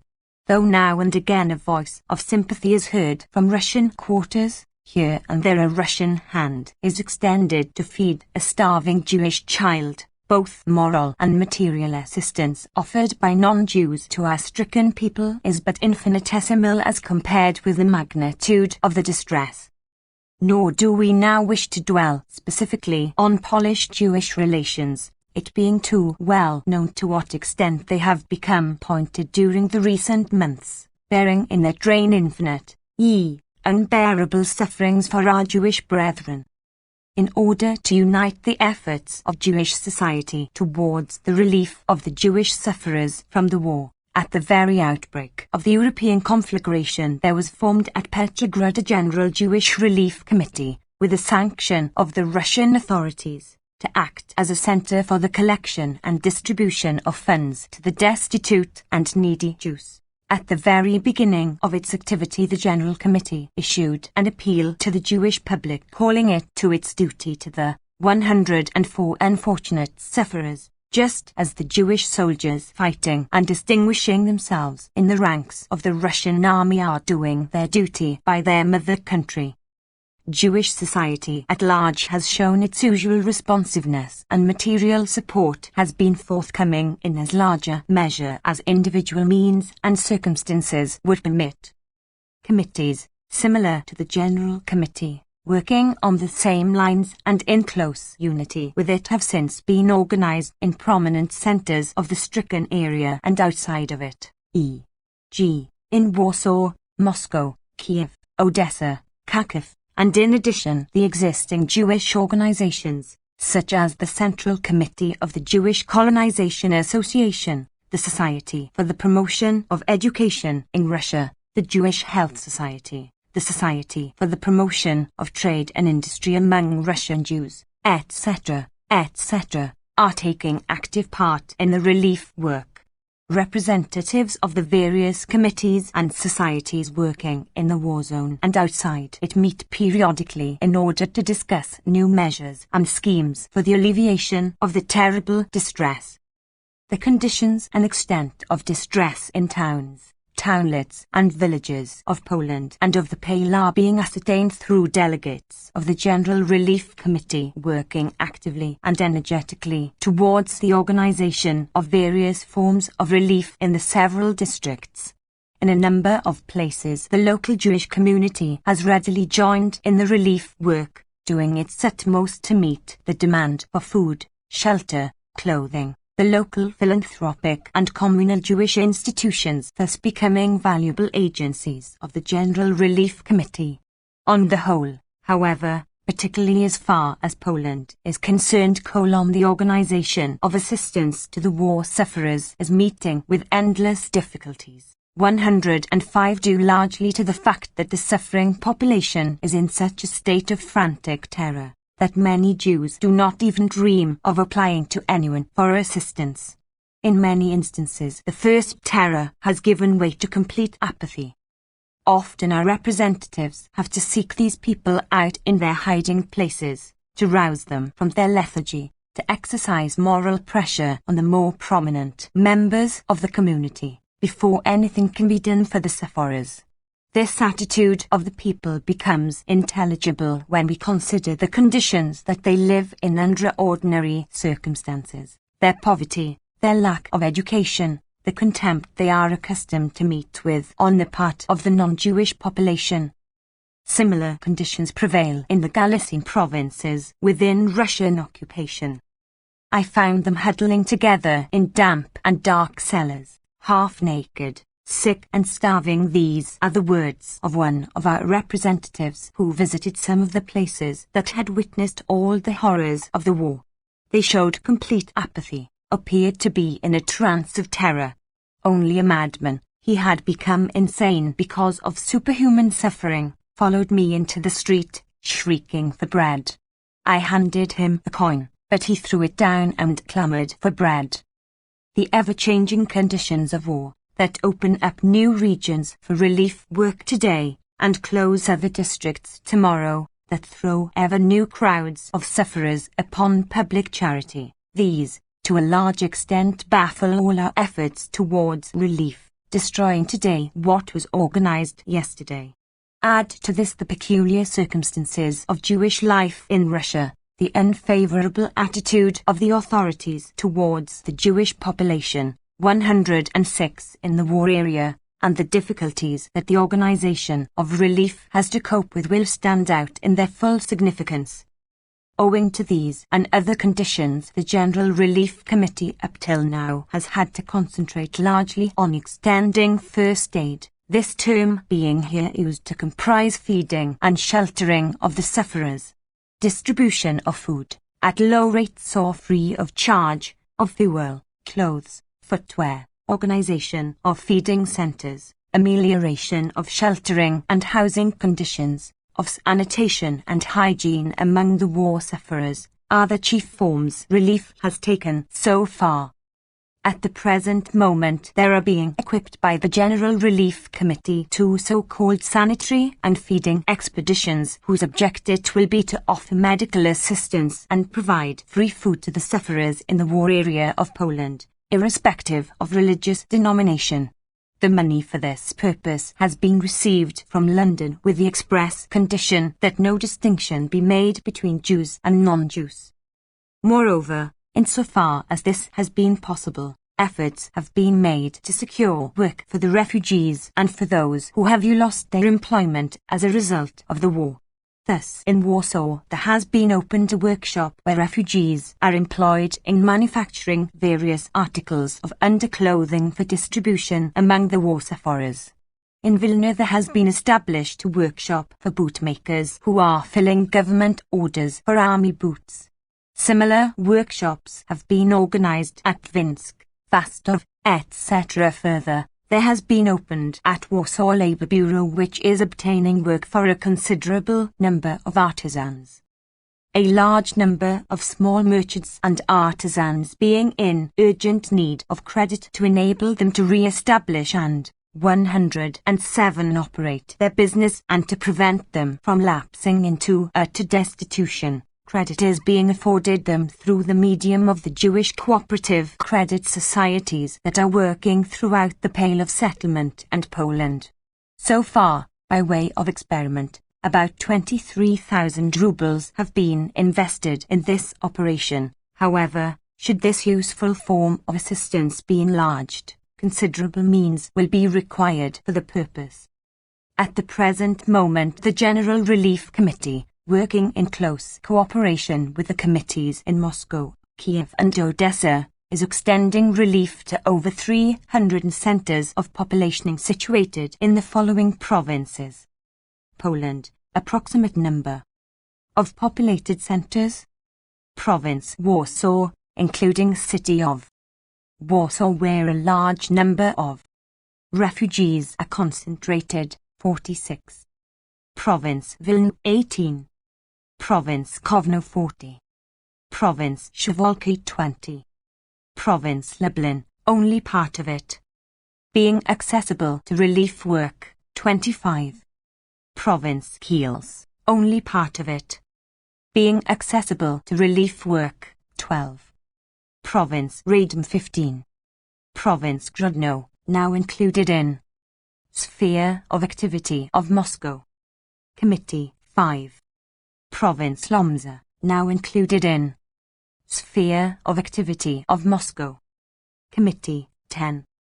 Province Plutsk, now included in Sphere of Activity of Moscow. Committee, 8. Province Kom, now within activity of Kiev and Odessa. Committee, 10. Southwestern Province, 108. Province Podolia, Bessarabia and Volhynia, border districts, 10. Galicia. Petrograd Committee, cooperating with Kiev and Odessa. Committee, 75. Outside war area, 10. Total 304. Some idea of the expenditures of the General Relief Committee in Petrograd is given by the following figures. For general relief: Poland, rubles. Warsaw, 350,000. Province Warsaw, 10,000. Lodz, 1,500. Province Lomshaw, 12,000. Province Suwałki, 7,000. Province Lublin, 75,000. Province Radom, 45,000. Province Kom, 4,400. Province Kielce, 40,000. 545,000. Southwestern Province. Border places, 14,000. Radziwiłł, 14,000. Chtin, 5,000. Woliczysk, 5,000. Goraków, 1,000. Novoselice, 500. Various small places, 5,000. 31,000. Northwestern Province, 109. Province Kovno, 55,000. Province Vilna, 30,000. Province Bialystok, Minsk, etc. 10,000. 95,000. Galicia, 112,000. Assistance to Jews in Palestine and Syria, through representative in Alexandria, 10,000. Assistance to Russian Jewish refugees from abroad, when passing Petrograd, 1,500. Assistance to wounded and recovered soldiers returning to the front, 15,000. Purchase of matzah for soldiers at the front, subsidy to the Rabbinical Committee, 15,000. Subsidy to various educational institutions, yeshivot, Jewish teachers, etc., 16,000. Organization of cheap credit to Jewish artisans, workmen, and merchants through Jewish cooperative credit societies, 22,000. assistance to clerks of Jewish cooperative societies affected by the war, 1,000. Organization and support of sanitary and feeding expeditions, 2 expeditions, 50,000. Total 914,000. Expenditure of the Moscow, Odessa, Kiev committees 350,000. 58 1,204,000. According to approximate estimates, within the next months the General Jewish Relief Committee, working conjointly with the Jewish committees in Moscow, Kiev, 110 and Odessa, will require the following sums to satisfy the most urgent needs of the organizations now in full operation and yet to be started. Poland and northwestern provinces, rubles. Warsaw from 150,000 to 200,000. Province Warsaw from 15,000 to 20,000. Province Lublin from 20,000 to 25,000. Province Suwałki from 12,000 to 15,000. Province Radom from 20,000 to 25,000. Province Kielce from 20,000 to 25,000. Province Kovno from 25,000 to 30,000. Province Vilna from 10,000 to 15,000. Province Grodno from 8,000 to 10,000. Province Lomza from 15,000 to 20,000. Province Blitsk from 6,000 to 8,000. Province Kom from 10,000 to 12,000. Southwestern provinces. Province Volhynia from 20,000 to 25,000. Province Podolia. Province Bessarabia from 40,000 to 50,000. Galicia. Outside war area from 10,000 to 15,000. Restoration of trade and industry. Among war sufferers from 100,000 to 150,000. Extraordinary expenditure from 10,000 to 15,000. Thus from 484,000 to 650,000. Expressed in United States currency, the sum of $242,000 to $325,000 per month will be required, according to this early estimate, to satisfy the most urgent needs of the sufferers.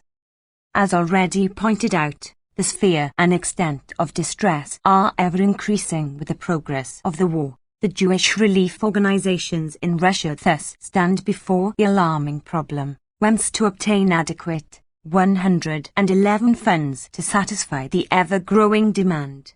This problem becomes the more urgent as new forms of relief must be devised as the time goes on. It will not do merely to feed and shelter the stricken population. Many of the sufferers are able and willing to work, if they but had the possibility of doing so. The attention of the Jewish public will therefore have to be concentrated on a new problem, to help the ruined artisans to rehabilitate themselves, to rebuild their shattered homes and to restore their ruined business by means of cheap credit provided for them. The solution of this problem will, however, require infinitely larger means, which Russian Jewry is unable to raise. 2. Speech of Deputy Friedman in the Duma, August 2, 1915. Translated from Petrograd Wretch of August 3, 1915, and published in the New York Times, September 23, 1915. In spite of their oppressed condition, in spite of their status of outlawry, the Jews have risen to the exalted mood of the nation and in the course of the last year have participated in the war in a noteworthy manner. They fell short of the others in no respect. They mobilized their entire enrollment, but, indeed, with this difference, that they have also sent their only sons into the war. The newspapers at the beginning of the war had a remarkable number of Jewish volunteers to record. Gentlemen, those were volunteers who were entitled through their educational qualifications to the rank 112 of officers. They knew that they would not receive this rank, and nevertheless they entered the war. The Jewish youth, which, as a result of the restrictions as to admission to the high schools of the country, had been forced to study abroad, returned home when war was declared, or entered the armies of the Allied nations. A large number of Jewish students fell at the defense of Liege and also at other points on the Western Front. The Zionist youths, when they were confronted with the dilemma of accepting Turkish sovereignty or being compelled to emigrate from Palestine, preferred to go to Alexandria and there to join the English army. The Jews built hospitals, contributed money, and participated in the war in every respect just as did the other citizens. Many Jews received marks of distinction for their conduct at the front. Before me lies the letter of a Jew who returned from the United States of America. I risked my life, he writes, and if, nevertheless, I came as far as Archangel, it was only because I loved my fatherland more than my life or that American freedom which I was permitted to enjoy. I became a soldier, and lost my left arm almost to the shoulder. I was brought into the governmental district of Courland. Scarcely had I reached Riga when I met at the station my mother and my relatives, who had just arrived there, and who on that same day were compelled to leave their hearth and home at the order of the military authorities. Tell the gentlemen who sit on the benches of the right that I do not mourn my lost arm, but that I do mourn deeply the self-respect that was not denied to me in alien lands but is now lost to me. Such was the sentiment of the Jews that found expression in numerous appeals and manifestations in their 113 press, and finally also in this house. Surely these sentiments should have been taken into account. One should have a right to assume that the government would adopt measures for the amelioration of the fate of the Jews who found themselves in the very center of the warlike occurrences. Likewise, one should have taken into account the sentiments of hundreds of thousands of Jews who shed their blood on the field of battle. Instead of that, however, we see that from the beginning of the war the measures of reprisals against the Jewish populace were not only not weakened but, on the contrary, made much stronger. Banished were Jewish men and women whose husbands, children, and brothers were shedding their blood for the fatherland. A wounded soldier named Alexander Roscoff, who had been shot in the eye, came to Charkiv for further treatment. On his passport were the words, "To be sent to a settlement." The private soldier Godleski, one of whose legs had been amputated, and who found himself at Rostov-on-the-Don for recuperation, they tried to send to his native village in the government of Kalis, already under German occupation, and it was only due to the activities of the Rural League that he was permitted to stay. An apothecary's helper, who likewise had been wounded on the battlefield, was not allowed to remain in Petrograd for his cure, and it was only by virtue of special intercession that he was later allowed to sojourn 2 months more at Petrograd, with a notice, however, that at the expiration of this period no further extension of his sojourn would be granted. In a long war lucky events alternate with unlucky ones, and in any case it is naturally useful to have scapegoats in reserve. For this purpose there exists the old firm, the Jew. Scarcely has the enemy reached our 114 frontiers when the rumor is spread that Jewish gold is flowing over to the Germans, and that, too, in aeroplanes, in coffins, and in the entrails of geese. Scarcely had the enemy pressed further than there appeared again beyond dispute the eternal Jew on the white horse, perhaps the same one who once rode on the white horse through the city in order to provoke a pogrom. The Jews have set up telephones, have destroyed the telegraph lines. The legend grew, and with the eager support of the powers of government and the agitation in official circles, assumed ever greater proportions. A series of unprecedented, unheard of, cruel measures was adopted against the Jews. These measures, which were carried out before the eyes of the entire population, suggested to the people and to the army the recognition of the fact that the Jews were treated as enemies by the government and that the Jewish population was outside the law. In the first place, these measures consisted of the complete transplanting of the Jewish population from many districts to the very last man. These compulsory migrations took place in the Kingdom of Poland and in many other territories. All told, about 500,000 persons have been doomed to a state of beggary and vagabondage. Anyone who has seen with his own eyes how these expulsions take place will never forget them as long as he lives. The exiling took place within 24 hours, sometimes within 2 days. Women, old men, and children, and sometimes invalids, were banished. Even the feeble-minded were taken from the lunatic asylums, and the Jews were forced to take these with them. In Mohyl-nets, 5,000 persons were expelled within 24 hours. Their way led to Warsaw through Kolwara. Meantime, they were forced to 115 travel across fields through the government of Lublin, and were deprived of the possibility of taking along their inventories. Many were obliged to travel on foot.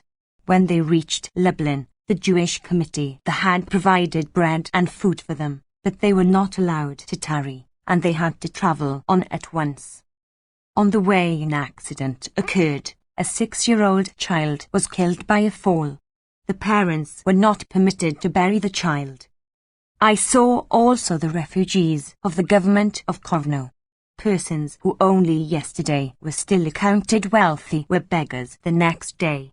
Among the refugees I met Jewish women and girls who had worked together with Russian women, had sewed garments with them and collected contributions with them, and who were now forced to encamp on the railway embankment. I saw families of reservists. I saw among the exiles wounded soldiers wearing the cross of St. George. It is said that Jewish soldiers in marching through the Polish cities were forced to witness the expulsion of their wives and children. The Jews were loaded in freight cars like cattle. The bills of lading were worded as follows: 450 Jews, en route to Dash. There were cases in which the governors refused outright to take in the Jews at all. I myself was in Vilna at the very time when a whole trainload of Jews was stalled for 4 days in Nowo-Wilecz station. Those were Jews who had been sent from the government of Kovno to the government of Poltawa, but the governor there would not receive them and sent them back to Kovno, whence they were again reshipped to Poltawa. Imagine, at a time when every railway car is needed for the transportation of munitions, when from all sides 116 are heard complaints about the lack of means of transportation, the government permits itself to do such a thing. At one station there stood 110 freight cars containing Jewish exiles. Another measure which likewise is unprecedented in the entire history of the civilized world is the introduction of the so-called system of hostages, and, indeed, hostages were taken not from the enemy, but from the country's own subjects, its own citizens. Hostages were taken in Radom, Kielce, Lomska, Kovno, Riga, Lublin, etc. The hostages were held under the most rigorous regime, and at present there are still under arrest in Poltawa Jewish hostages from the governments of Kielce and Radom. Some time ago, in commenting upon the procedure against the Jews, the leader of the opposition, even before the outbreak of the war, used the expression that we were approaching the times of Ferdinand and Isabella. I now assert that we have already surpassed that era. No Jewish blood was shed in defense of Spain, but ours flowed the moment the Jews helped defend the fatherland. Yes, we are beyond the pale of the laws. We are oppressed. We have a hard life, but we know the source of that evil. It comes from those benches, pointing to the boxes of the ministers. We are being oppressed by the Russian government, not by the Russian people. Why, then, is it surprising if we wish to unite our destinies, not with that of the Russian government, but with that of the Russian people? When 3 years ago there was pending here the Combe Law proposal, did the thought ever occur at the time to the sponsors of the bill that in a short time they would have to scrape and bow before free autonomous Poland? We likewise, 117, hope that the time is not distant when we can be citizens of the Russian state with full equality of privileges with the free Russian people. Before the face of the entire country, before the entire civilized world, I declare that the calumnies against the Jews are the most repulsive lies and chimeras of persons who will have to be responsible for their crimes. Applause on left. It depends upon you, gentlemen of the Imperial Duma, to speak the word of encouragement, to perform the action that can deliver the Jewish people from the terrible plight in which it is at present, and that can lead them back into the ranks of the Russian citizens who are defending their fatherland. Cries of right. I do not know if the Imperial Duma will so act, but if it does so act, it will be fulfilling an obligation of honor and an act of wise statesmanship that is necessary for the profit and for the greatness of the fatherland. Applause on the left. 3. Abstract of speech of Baron R. Rosen. In the Council of the Empire 59. August 22nd, September 4th, 1915. Translation from Wretch. Number 231, August 23rd, September 5th, 1915. Baron Rosen began with the statement that while the question of supplies for the army and navy was paramount, there was nevertheless another side to it, and that was the question of the domestic policy of the 118 Empire.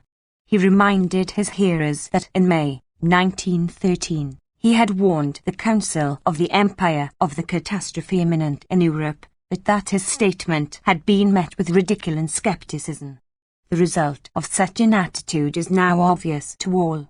In this great conflict, it has become clear that neither side will be able to crush the other, as was expected at the outset of this war. But even as it is, this war of extermination of the white race must, in the end, be decided in favor of one of the two parties at conflict. He thought that certain intangible elements entering into the question would be of great importance in the settlement of this war.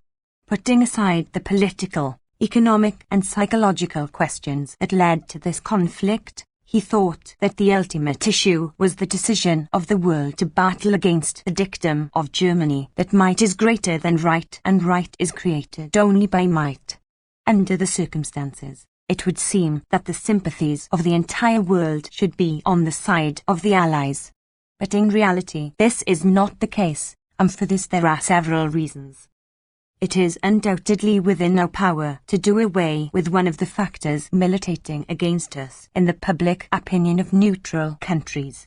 In the struggle that we, together with the most civilized nations of Europe, are waging against the pan-Germanism, imperialism and absolutism, and for right and justice, for the liberty and independence of the weaker nations, we shall achieve the full sympathy of the civilized world only when we shall have put our inner front, if I may use that expression, on a level with the political ideology of our valiant allies, for instance, in the conduct of our polity with reference to the borderlands, and so-called alien races composing its population.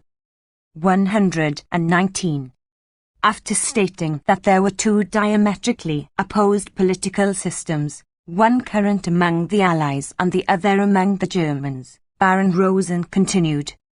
To the maximum injury of the true interests of Russia, we have adopted and have carried out unswervingly the true German system of politics with reference to our borderlands and the so-called foreign races and foreign faiths, a policy which has been made even more perfect by the admixture of medieval religious intolerance. It may be retorted that the fate of a campaign is decided by military power and not by the greater or lesser sympathy of neutral countries for the policy of a given state. The German government does not think so, for otherwise it would not spend countless millions for pan-German propaganda in all the countries of the world, even the most remote. But we, on the other hand, not only fail to oppose anything to this propaganda, but by the course of our domestic policies we place in the hands of this propaganda powerful arguments for arousing against us public opinion of such countries as the United States, the only great neutral power, and of Sweden, our neighbor.